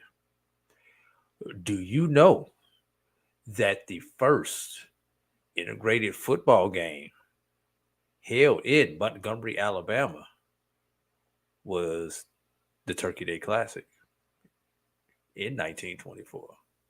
Wow. Well, there you go.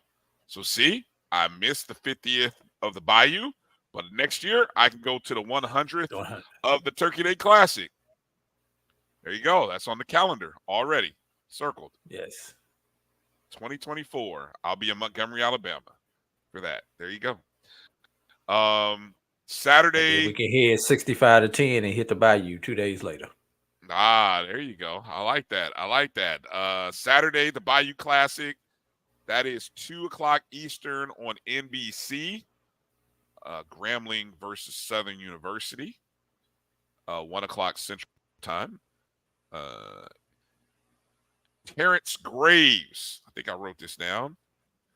Terrence Graves, the interim head coach, has a chance to make history as the first coach to, I think he's the first to coach in this game for both schools. He also could be the first to win for both schools. He was the interim coach for Grambling after they released Broderick Fobbs prior to hiring Hugh Jackson.